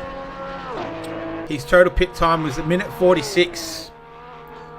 So our champion-elect, well, defending champion and soon to be two-time, was able to pull a couple of seconds there as well, and the gap now between those two is at 8 seconds. So who else needs to pit? Paul Russell. Oh, so Paul Russell has pitted, but it hasn't registered. So we've definitely seen him in the pits already. An hour and 4 minutes was when he came out. So I wonder what has happened there. But Andrew Lawrenson does remain in P1. Paul Russell in P2. And Gallo in P3.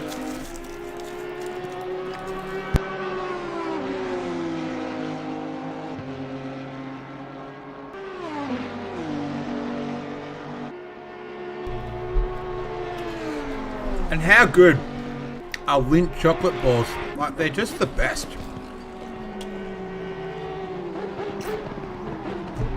So good.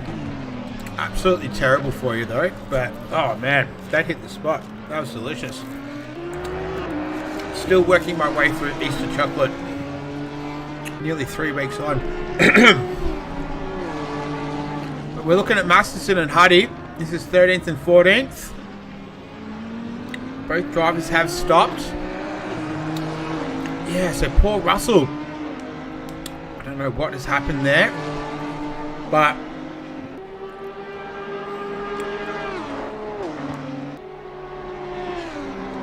oh, okay, Music Racer. I thought he saved a drive-through. Okay, my apologies. Sorry, I didn't see that. Yeah, my apologies. Thank you, Music Racer and Bob Hoskins 75 Sim Racing for pointing that out for me. Cheers. All right, there we go. Yeah, I didn't see that. Yeah. Anyway, thank you. That solves the riddle. And here he is. He's in the pits now. So very well spotted, eagle-eyed viewers. And yeah, Russell now completing his pit stop. So he will drop down quite a long way actually from these guys. So it was almost 2 minutes. A minute 45, a minute 50 around there. That's a very, very long pit lane, a characteristic of this circuit. Probably different to Zandvoort where we were last week, a lot shorter. Probably one of the longest, if not the longest, pit lane on the calendar.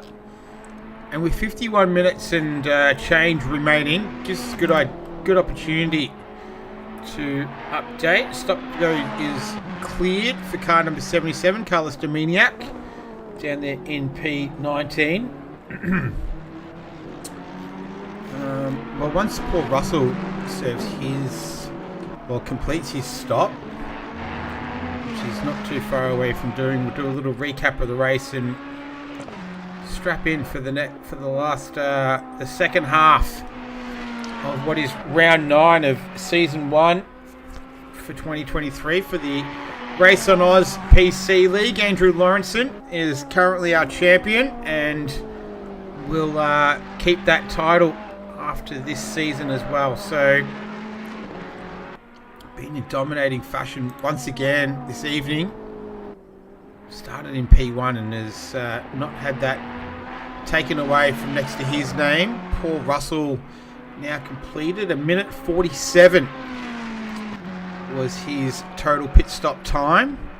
Stationary for 32 seconds, which was the same as Lawrenson, Gallo, Reed, Van Vliet, Cesana.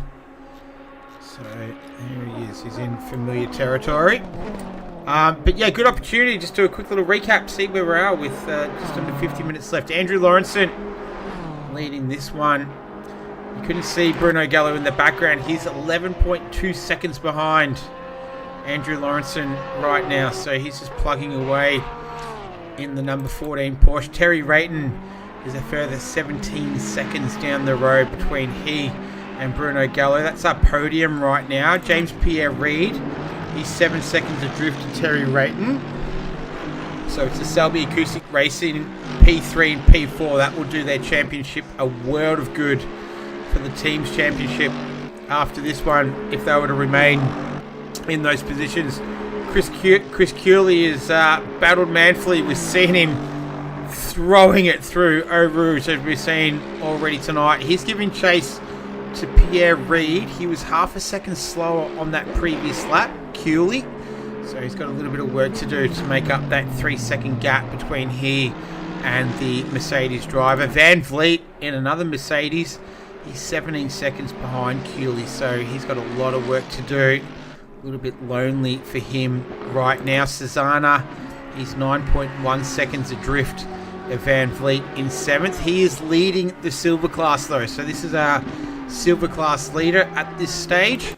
Nando Latenzio, 22 seconds down the road in P2 in class, and P3 is Peter Wall. So 7th, 8th and 9th is silver class 1, 2, 3 right now, so they're all well spread out from one another. And then Paul Russell, he's filtered out into P10 as we see him making up through the top of Radion. And this is Huddy and Masterson. They're a few positions behind in 13th and 14th. Those two have been having a little battle amongst themselves down there. They are in 5th and 6th in class in the silver class right now. They too go up through a Rouge and Radion and up the 770 metre Camel Straight. Got beautiful dry conditions. Track is optimum. Air temperature is 29. Track is 34. Tiny breath of wind. And it is quite a nice day right now. We had a little bit of rain, but did not last for very long at all. Weather randomness set to 4. Rain set to 0.2. Who else do we have? John Stockton. He is almost a minute off these guys. Stephen Haycock in 16th. And then I didn't mention James Mack, who's in P11 overall. He is our leader of the AM class. So James Mack doing a great job. Herbertron down in 17th outright. He's second in class. And 18th outright is Mark Hurley, who's third in class. So that gives you an idea of where the silver and the AM standings are. And it's Dominiak and Green rounding out the grid. So we've lost 6 so far. We lost a few in the opening couple of corners. Big incident on the Kemmel Straight. And I dare say the Trusted Drivers panel will have a look at that sometime this week and hand out their decisions. But other than that, it's been pretty good driving. We've seen Chris Cooley, some good sportsmanship between he and James Pierre Reid. That's the wrong one, isn't it? Yep. There we go. Yeah, we saw him redressing with James Pierre Reid earlier on. So some really classy driving from those guys. And yeah, been pretty good as we enter the last 45 minutes of not only the race but of the season. In terms of championship standings, so we've got Andrew Lawrence in 632. 564 points is Ethan Cale. He is out. Bruno Gallo, he's third in the championship, 486. So he was a little bit off Ethan Cale. Don't think it's possible for him to catch, although I've got a bit of time, so I might as well check it out. Check out the scoring. Where are we? Scoring. Yeah, so it's 50 points for the round win, and then it will go down by 8. So 42, 37, 33, 30. Alright, so really, Terry Rayton is the only one that's really able to try and jump Bruno Gallo at this stage. They were separated by 7 points. We've got Paul Russell here on Peter Wall closing in on the Selby Acoustics McLaren driver.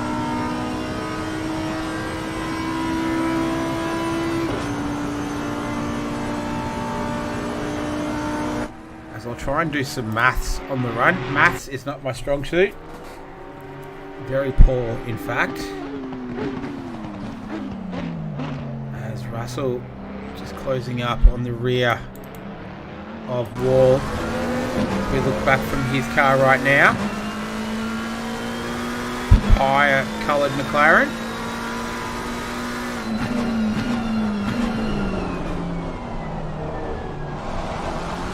We go down through La Source. That car's got plenty of debris on the sides of it. We've been going at it for over an hour and a quarter now. Been a good way to finish the season. Peter Wall, he's sitting in 10th in the championship. He was 5 points away from Neil Fakeney, who's currently in P12. So Peter Wall, if the race was to end now, he would actually leapfrog Fakeney, and yeah, finish in P9. There you go. So 5 points the difference between those two. Now the man chasing him down, Paul Russell, he's 26 points behind Anthony Cesana.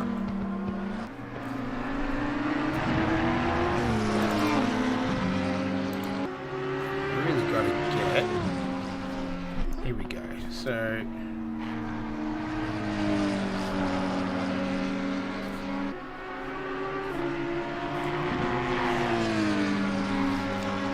just let me quickly work this out while we watch the action. And I'll see if I can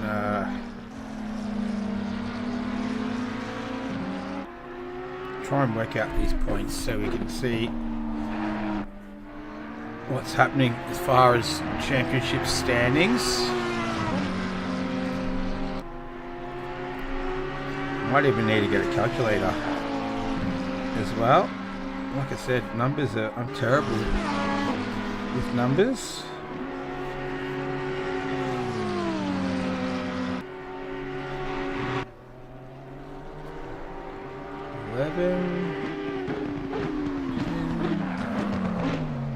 Russell. Oh, here we go. Makes the move.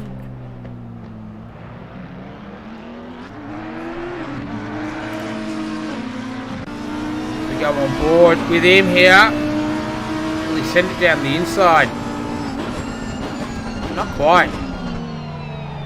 Stick with it though. Takes quite a tight line through the sauce.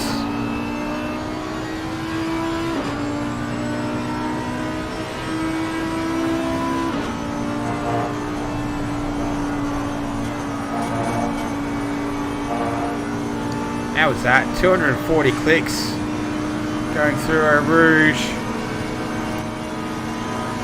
And there's the move done. And gets it just sent up the inside there into the com. So Paul Russell takes P9 on the road. Now, almost there with this championship standing stuff.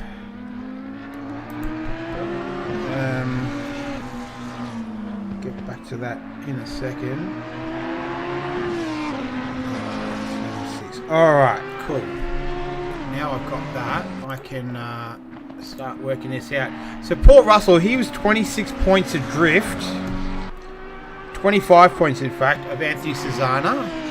So right now Anthony Cesana would be on for 25 points and Paul Russell would be on for 21. So Paul Russell, really his target is probably top 5 at this stage where Chris Cooley is at the moment. So that drive-through penalty is really unfortunately put a massive dent in his championship position aspirations as Masterson is in the pits. Let's see if I can get to any action on the track. There's not really a lot going on. Dominiak is 1.1 seconds away from Hurley. That's pretty much it right now. Hence the trying to work out championship standings is Hurley just taking an optimal line through Eau Rouge. It's invalidated his lap. Lots of invalidated laps on my timing screen at the moment as well. So that may come into play in the remaining 38 minutes of this one.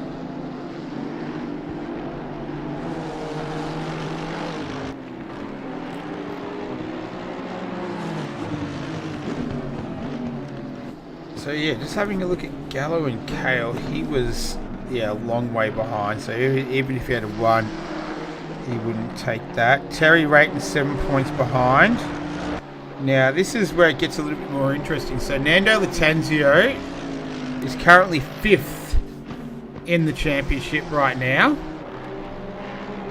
as Dominiak has managed to get past Hurley there while I was looking at my notes here. So so Lattanzio sitting 5th outright in the championship on 390 points. James Pierre Reid 383, so only 7 behind. And at this stage, Lattanzio would be looking to score 23, and Pierre Reid would be looking to score 33, so an extra 10. So Lattanzio needs to climb another couple of positions higher right now to maintain his P5 in the championship standings. So How is he going? He's all by himself. He's 25 seconds adrift of this man here, Anthony Cesana. So a long way behind. And everyone is a long way behind everyone right now. Here's our leader, Andrew Lawrenson. So the gap is 13.8 seconds.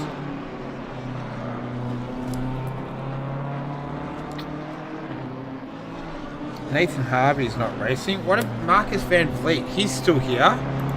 Alright, so Van Vliet, he's on 298 points currently. He's sitting in P6, which would be an additional 27. So that would bring him up to 325. So he would jump one position in the championship standings. He would go up into 11th position. And Nathan Harvey would drop down one.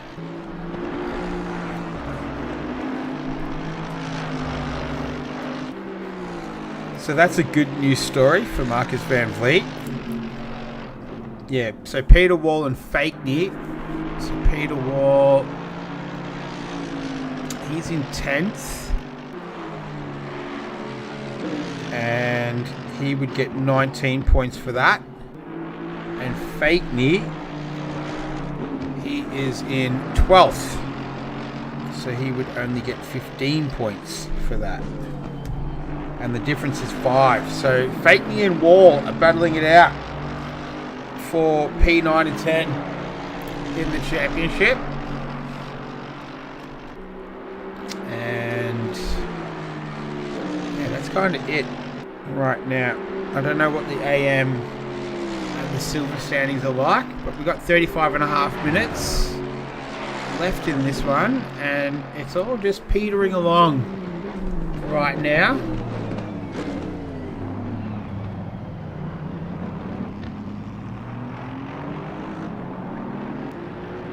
Have 20 cars remaining. And yeah, closest cars on the circuit. Oh, that was Van Vliet. Cooley's in the pits. I wonder what that's about. So he has pitted already. And yeah, he did make that early one as the rain came down. No rain on the forecast at this stage. Looking like it's going to remain sunny conditions for at least the next 15 minutes anyway. That's what it's giving it to me in incremental changes. 5:07 PM in-game time as well. Multiplier of 2, so we might get some nice sunset images. Herbertron. Oh no, that's at Blanchimont. Easy to do through there. Let's see how that came about. We go on board with him.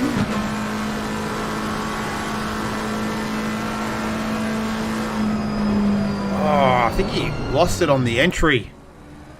And like we've seen quite a few times already, no contact with anything. So wall, car or otherwise. So you kind of get away with that. Leader is coming through. Lawrenson is just up the road. So he's just coming up on a little bit of lap traffic at this stage. Track is at optimum. It's been there for quite a while now. 28 degrees ambient, 33 degrees track. Whoa, have a look at this. This is a bit hard in the mouth kind of stuff right here for Lawrenson. He'll be thinking, what are these guys doing? I just want to thread my way through here. And he does, in fact. That's Green and Atron just up ahead there. So might follow this battle a little bit closely because Cooley, there we go. So Lawrenson gets through. But Cooley, this is for position. Where is Chris Cooley in the championship standings? I can't see him anywhere, so don't know what that's about.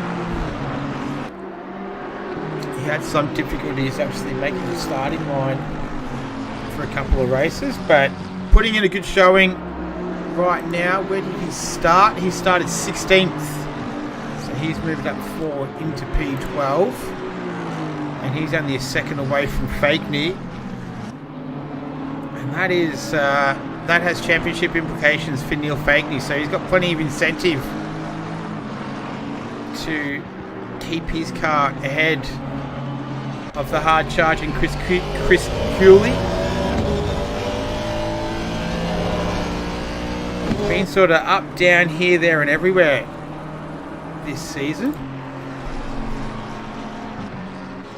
Definitely has pace though. Just I guess getting it all put together and stringing it together for a full 60 minutes or 2 hours, like many of us, can prove to be a bit of a challenge, but nonetheless put in a very, very good effort this season. His livery has certainly kept us entertained as well, and yeah, hopefully we see him back next season. See if he decides to stick with the Aston, or if he goes to another car of choice. Van Vliet got a little bit of yellow next to his name. What happened there? That's John Stockton. Let's see if we can pick up anything. Oh, I think he might have made a little bit of contact there. He was lucky. Oh no, it was, and then he's got it all crossed up under brakes. That's through campus, and a little bit of drifting. And that'll look quite nice in a slow-mo replay. But that's how he got that little yellow flag next to him. He's up in P5. So yeah, he's had a good race. He started in P10. So he's finds himself in P5. He's had a great race. So is this man here, Cesana. He started in 12th. He's down in P6. Paul Russell, unfortunately, he started P3, down in 8th.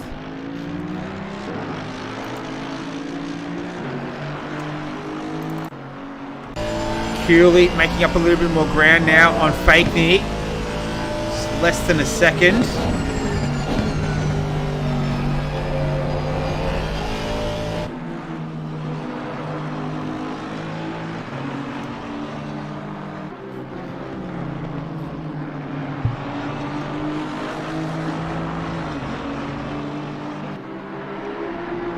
Hunting him down in the 999 Aston Martin.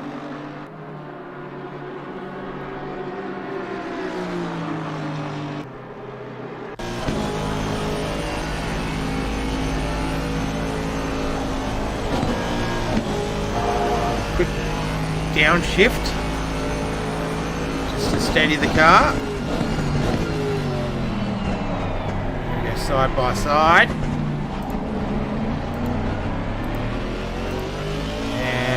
There we go. Oh, he's not able to get it quite done yet. Has a little look up the inside. Ah, Fakeney just runs a little bit too deep there and unfortunately gives up the spot to Cooley. So he was putting up a decent fight there, Neil Fakeney. And unfortunately just ran a little bit deep. Got a double yellow. Herbertron again. That's at the bus stop. Let's see what happened here now. Hard under brakes. Didn't look like he was coming through at a great rate of knots, and he's just overshot the mark. All pretty cool, calm, casual, under control. Letting James Pierre Reid just go through there. And he gets going again. So he's down there in P17. John Stockton. Seen the yellow flag next to his name a couple of times. Down there in P14. Oh, Herbertron again. Oh no. Oh, that's a bigger hit. He has hit something that time. Let's catch the replay here.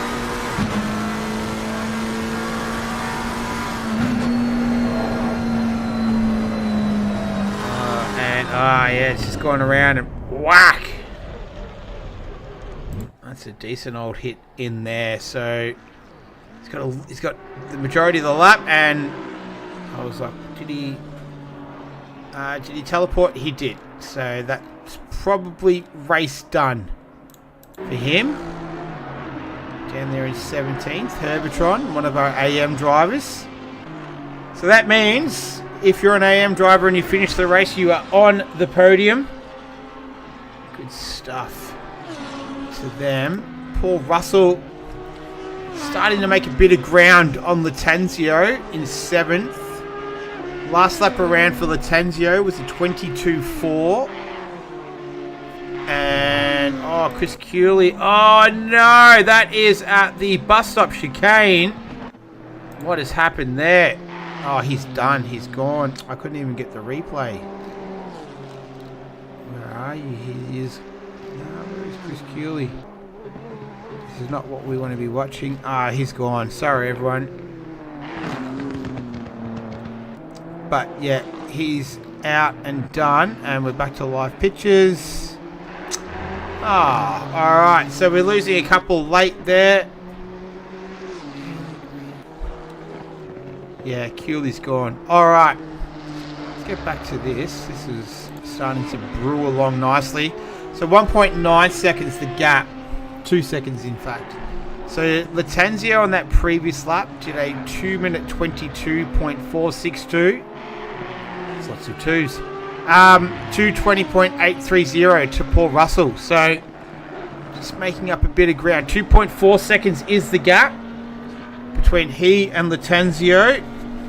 Latenzio in P5 right now for the championship. He was 7 points ahead of James Pierre Reid, who's in P4 right now.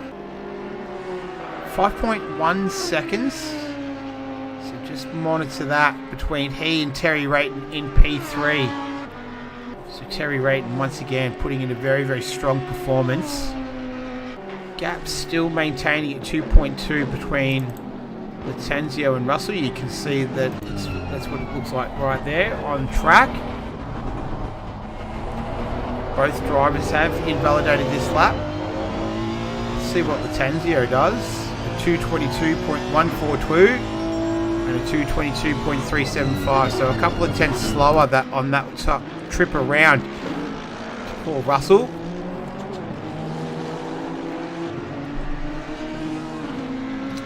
Thanks for sticking around as well. There's 6 viewers that are on, plus 7, but someone might have nodded off and gone to bed now. 10:34 p.m. Eastern Standard Time right now on a Monday night. So thanks for sticking around. Hopefully you're relatively entertained. Gap now just dropping down a little bit further. 2.1, 1.9, 1.8, 1.6, 5, 4. Made up a lot of ground under brakes there, Russell and Latenzio. Starting to become a little bit more overcast again, but no rain on the foreseeable horizon anyway. Could change. 24 minutes left in the season. Probably back up to 7 viewers. That's nice. Track's still at optimum. The gap between Andrew Lawrenson and Bruno Gallo is 17.3 seconds. Last lap around, Andrew Lawrenson did a 2-minute 19.590. Bruno Gallo did a 2-minute 20.425, so it gives you an idea on speed comparison. Terry Rayton did a 2-minute 25 flat. 2:20.5 flat. Pierre Reid did a 2-minute 20.630, so the pace between 2nd, 3rd and 4th is quite close, as Russell is moving ever closer to Latenzio. It's down to less than half a second, the gap between these two. So Gallo, Rayton and Reid up there in 2nd, 3rd and 4th. Pace is very, very similar. Van Vliet just a little bit off it right now. He was half a second slower than the cars in front. Double yellow, that's Herbertron. We'll cut to that in a moment as Russell ducks down the inside into the bus stop chicane. Latenzio is going to try and fight back here, but I think Russell's going to be able to take this spot away from Latenzio. So they head down to turn 1. Lasource, the right-hander, and Russell has got that all sorted. takes away P7 from Latenzio. Drops him down into P8. So Russell means that he would be getting 23 points. Which would be still... Oh, he needs another spot. If he swaps with Susanna, then he would take... they would swap positions in the championship. Oh, no, Russell. No, that is not how you do it. That's not going to get you further up. Let's see what happened here. I was just trying to work out the maths in my head. And what's happened? Oh, he just got on the curbs again. And just upset the balance of the car.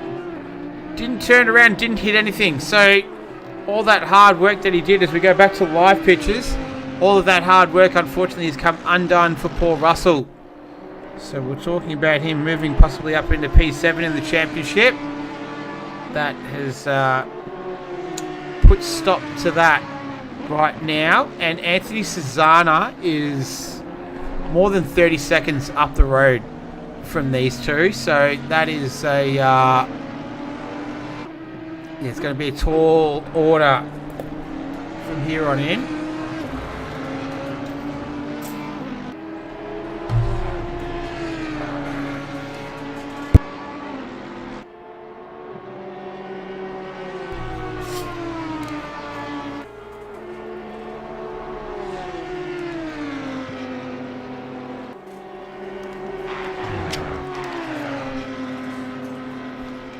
Final 20.5 minutes left.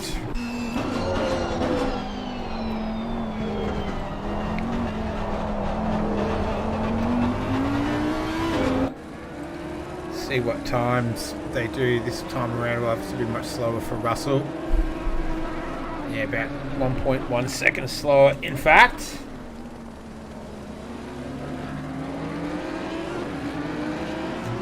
And yeah, not much else to report on. We've lost Chris Cooley recently, so we're down to 19. So that means we've lost 7 for the race.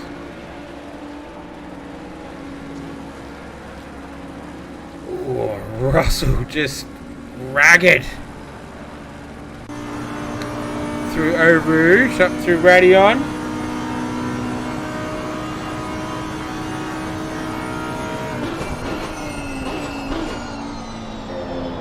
This time though, through Lacombe, no dramas. And hunting down the Honda.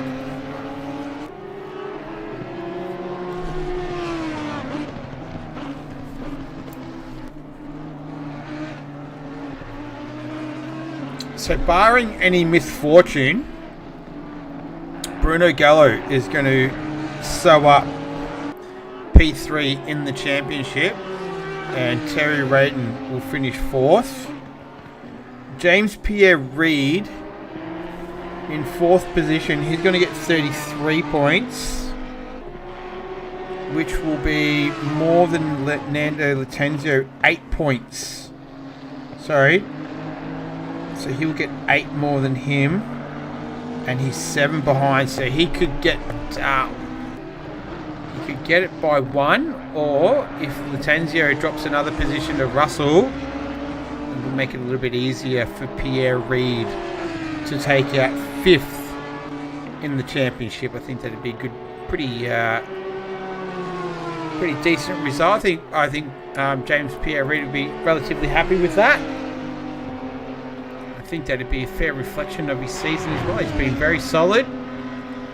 Driven some good races. I think he had to miss one as Russell sends it up the inside. Latenzio is going to try and hold on for dear life here, and he does. And they will continue. That's Peter Wall in the background, so he's been able to make up a bit of ground on these two as they've just been squabbling a little bit. He's been able to make up a bit of ground, and that car that you saw in the foreground, that's Stephen Haycock. He's P14. So He's some lap traffic at the moment as Russell once again sending it through Eau Rouge.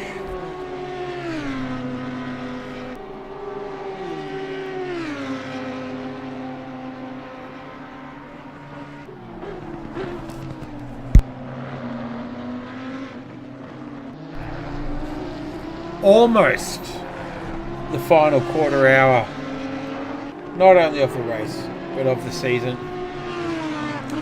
I tell you, these 2-hour enduros on a Monday night, they take it out of you. I'm pretty tired. I was tired the last one we did as well. Almost my bedtime.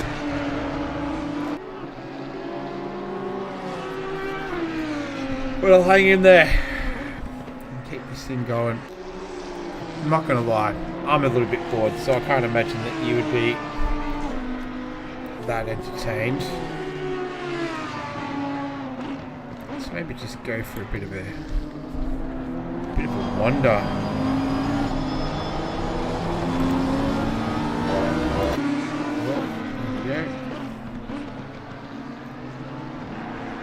Here we go. So we can see this is the weather conditions. Don't think my phone battery's going to make it. That's alright, Music Racer. I don't think you're really going to miss that much, to be honest. So as we just go for a bit of a walk around the track.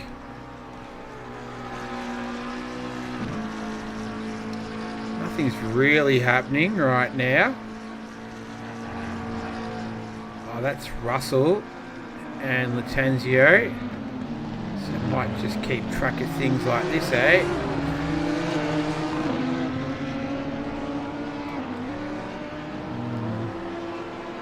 Don't want to go too crazy. There we go. So can Russell get him? Look at that for a shot. Let's follow him up through the through Eau Rouge and Kemmel Straight. Yeah, this is kind of like a flying helicopter shot.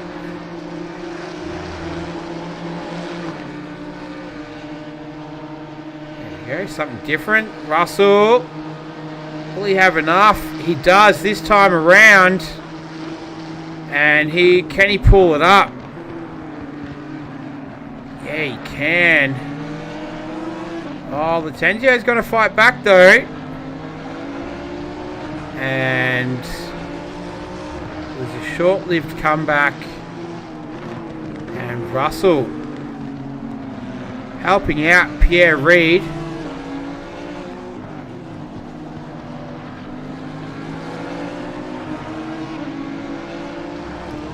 And Russell takes the spot away from Lattanzio, so moves up into P7. I'll try and keep it in the shot. And you can see Russell already just streaking, starting to move away already. Hey, it's almost like this is a drone footage. Pretty proud of this actually.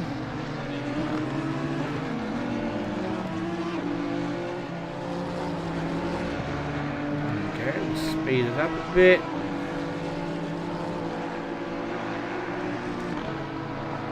Go, have a look at that. Alright, so 13.5 minutes left. Let's see if we can. I really want to put a camera at Eau Rouge. Let's do that because a stationary camera. Try and get the speed. There's only 6 people watching. I don't think this is too bad. Oh, have a look at this. A little bit of action here between Wall and the Nissan. Here they come. There we go. There we go. That's not bad, is it? Right there. Here we go. Look at that. That's a good shot. How's that? This is great. This is a great shot. That's money right there. Whew, here we go. That's our race leader, Lawrenson. see who else is going to come through here. That's Hurley. Oh, that was a good one. That was James Mack. Here we go. From this angle, watch this. This will be good. Oh, yeah, look at that. See the difference in line as well between Herbertron and Gallo.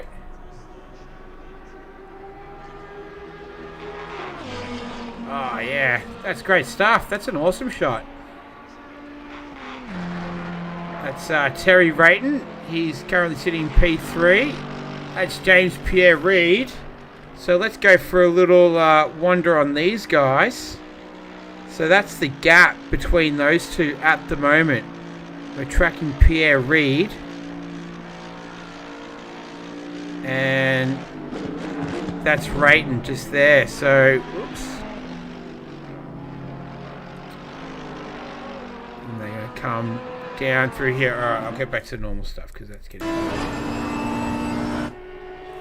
Alright, that was Russell. Here we go. Yeah, so Pierre Reid and Rayton is 3.8 seconds is the gap between those two.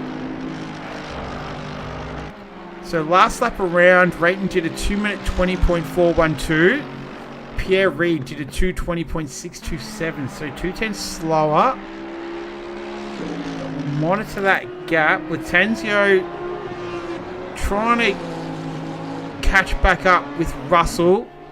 It's almost a second between those two at the moment.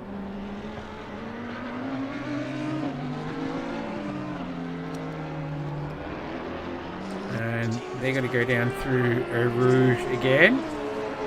Maybe we can do a little bit more... yeah, the spark's starting to fly. So it's, almost 6 p.m. in game time. Track's still optimum, 30 degrees track, 27 ambient, overcast, no rain coming. Pity the rain didn't last a bit longer. It could have spiced this one up. This man here has put on another masterclass. So he started P1 and has not moved from that position for the entirety of this race. Still got 7 people hanging in there. Thank you very much. 6 likes. That's not too bad, is it? I used to always get validation through the likes, but you just learn to not do that anymore. So Lawrenson, Gallo, Rayton, Reid, Van Vliet. That's your top 5. Last lap around, 3/10, James Pierre Reid. As Lawrenson making his way through some lap traffic. Ooh, we got overcast, no more sunshine. As we're entering the final 9 minutes.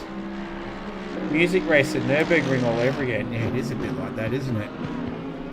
Hey, you got a good memory, Music Racer. You're all over it. That was a tough one to do, actually. I was so tired that day. Oh my goodness, I was tired.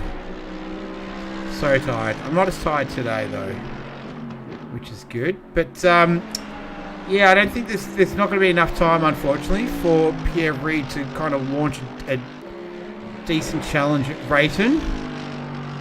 In saying that, though, Terry Rayton, good season. What has he had? Didn't race the first race. 6th, 3rd, 8th, 6th, 2nd, 8th, 3rd. So he took 2 6th positions, 2 8ths, 2 3rds, and a 2nd. On track to make it his third position for the season. He's had a really, really good season, Terry Rayton. Let's put him on the camera, shall we? If we're going to talk about him. There he is. For Selby Acoustics, great result for them as well. 3rd and 4th right now. So, yeah, great season for Terry Rayton. Yeah, on track for his third position of the season. This man here, Bruno Gallo, 2nd, 4th, 3rd. Missed 2 races, a second and a first. So maybe it's official. Maybe I'm the Bruno Gallo curse, that if I stream it, he doesn't win. But another great season from Bruno. I believe he stepped down from the... Useless stuff sticks for some reason. Yeah, I like that. A little bit similar. He stepped down from the trusted drivers panel, and Andrew Lawrenson actually stepped into it. So Andrew Lawrenson had some interesting, very articulate and educated insights into an incident that we had. I think it was between Gallo and Kale. That got a little bit technical for a while, so I reckon Andrew Lawrenson will do really well in that trusted drivers panel. It's a bloody tough gig. Don't get paid for it. And yeah, dealing with sim races, that's a tough gig. All doing it remotely as well. So we're watching Masterson and Haycock. Last 6 minutes of this one. They're 14th and 15th, silver drivers. Pagney Next Level and Beyond Trophies Racing team members. Big thank you to all the people that have watched as well. Heather Russell, I'm giving a shout out to you. You're always in the chat. Music Racer, you're always there as well. And everyone else, really appreciate you all watching. Appreciate... Oh, here's Green. No, he's alright. Appreciate all the kind words as well. Enjoy the engagement with everyone watching. So thank you very much. Very much appreciated. And yeah, I hope it is relatively entertaining for you each week. So thank you very much for everyone for watching. That's yeah, it's very much appreciated. Masterson just getting a little bit riled through there. And everyone else behind the scenes that makes this whole thing run, all the admins. It's a tough gig. It's a really, really tough gig, but it comes up every week.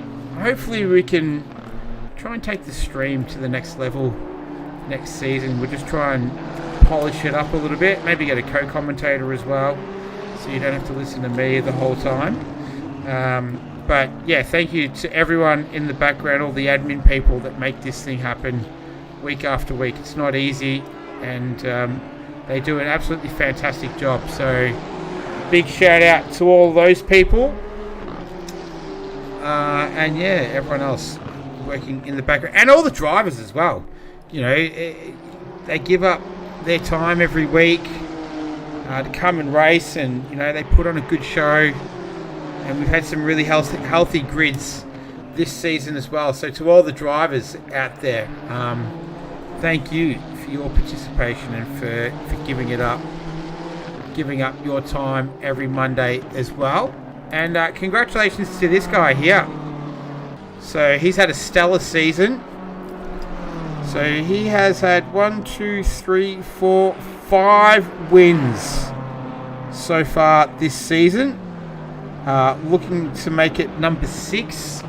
So he will have won 2/3 of the races. He's came second twice, and his worst result was 13th. So I think that was at the Nürburgring, in fact. So this man has put on a dominating performance this season. Peter Wall closing up on Latanzio. Music Racer, hopefully I'll be back racing next season, so might not be here. Yeah, it'd be good to see you back out there on the track. But your presence in the chat has been much appreciated. Here's Masterson. Going to get that move done. Ooh, this is going to be pretty close here between he and Haycock. The final 3 minutes of this one. The dying stages of this 2-hour enduro. So Andrew Lawrenson, yeah, just getting back to his stats for the season. So 5 wins, soon to make it number 6. 3 second positions and a 13th. So awesome work from him. Ethan Kale, who's going to come home in P2.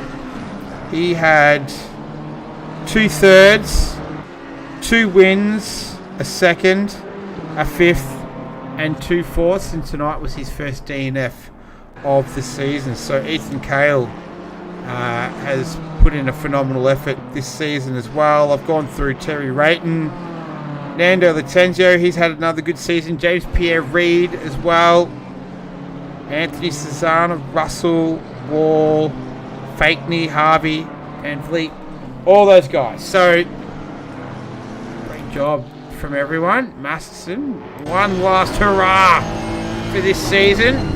Honda versus Nissan.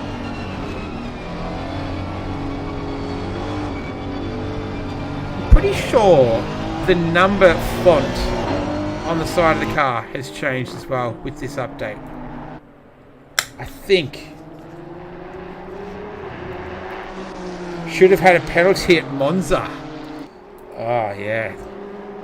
That's a, 4. I won't touch that. No thanks. I think there was enough said about that. I don't think my opinion Leaders on final lap now. is warranted or needed, as we got the leader is on the final lap notification.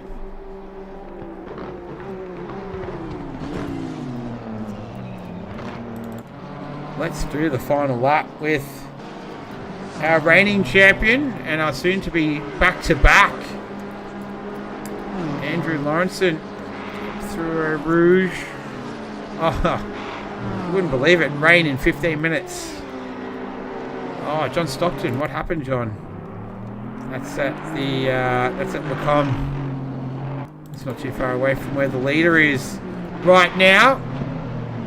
Peter Wall and Latenzio, they're battling it out to the bitter end for 8th and 9th. That's for 2nd and 3rd in silver class.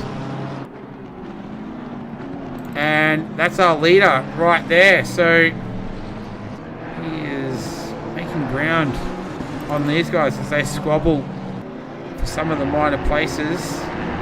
It's all points. Selby Acoustic Racing definitely need those points. James Mack, great result from him up in P10. Another Selby Acoustic. So it's going to be 4 Selby Acoustic Racing drivers in the top 10.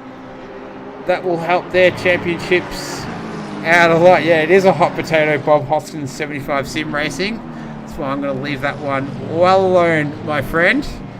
As Lawrenson just threading his way through the final little bit of traffic.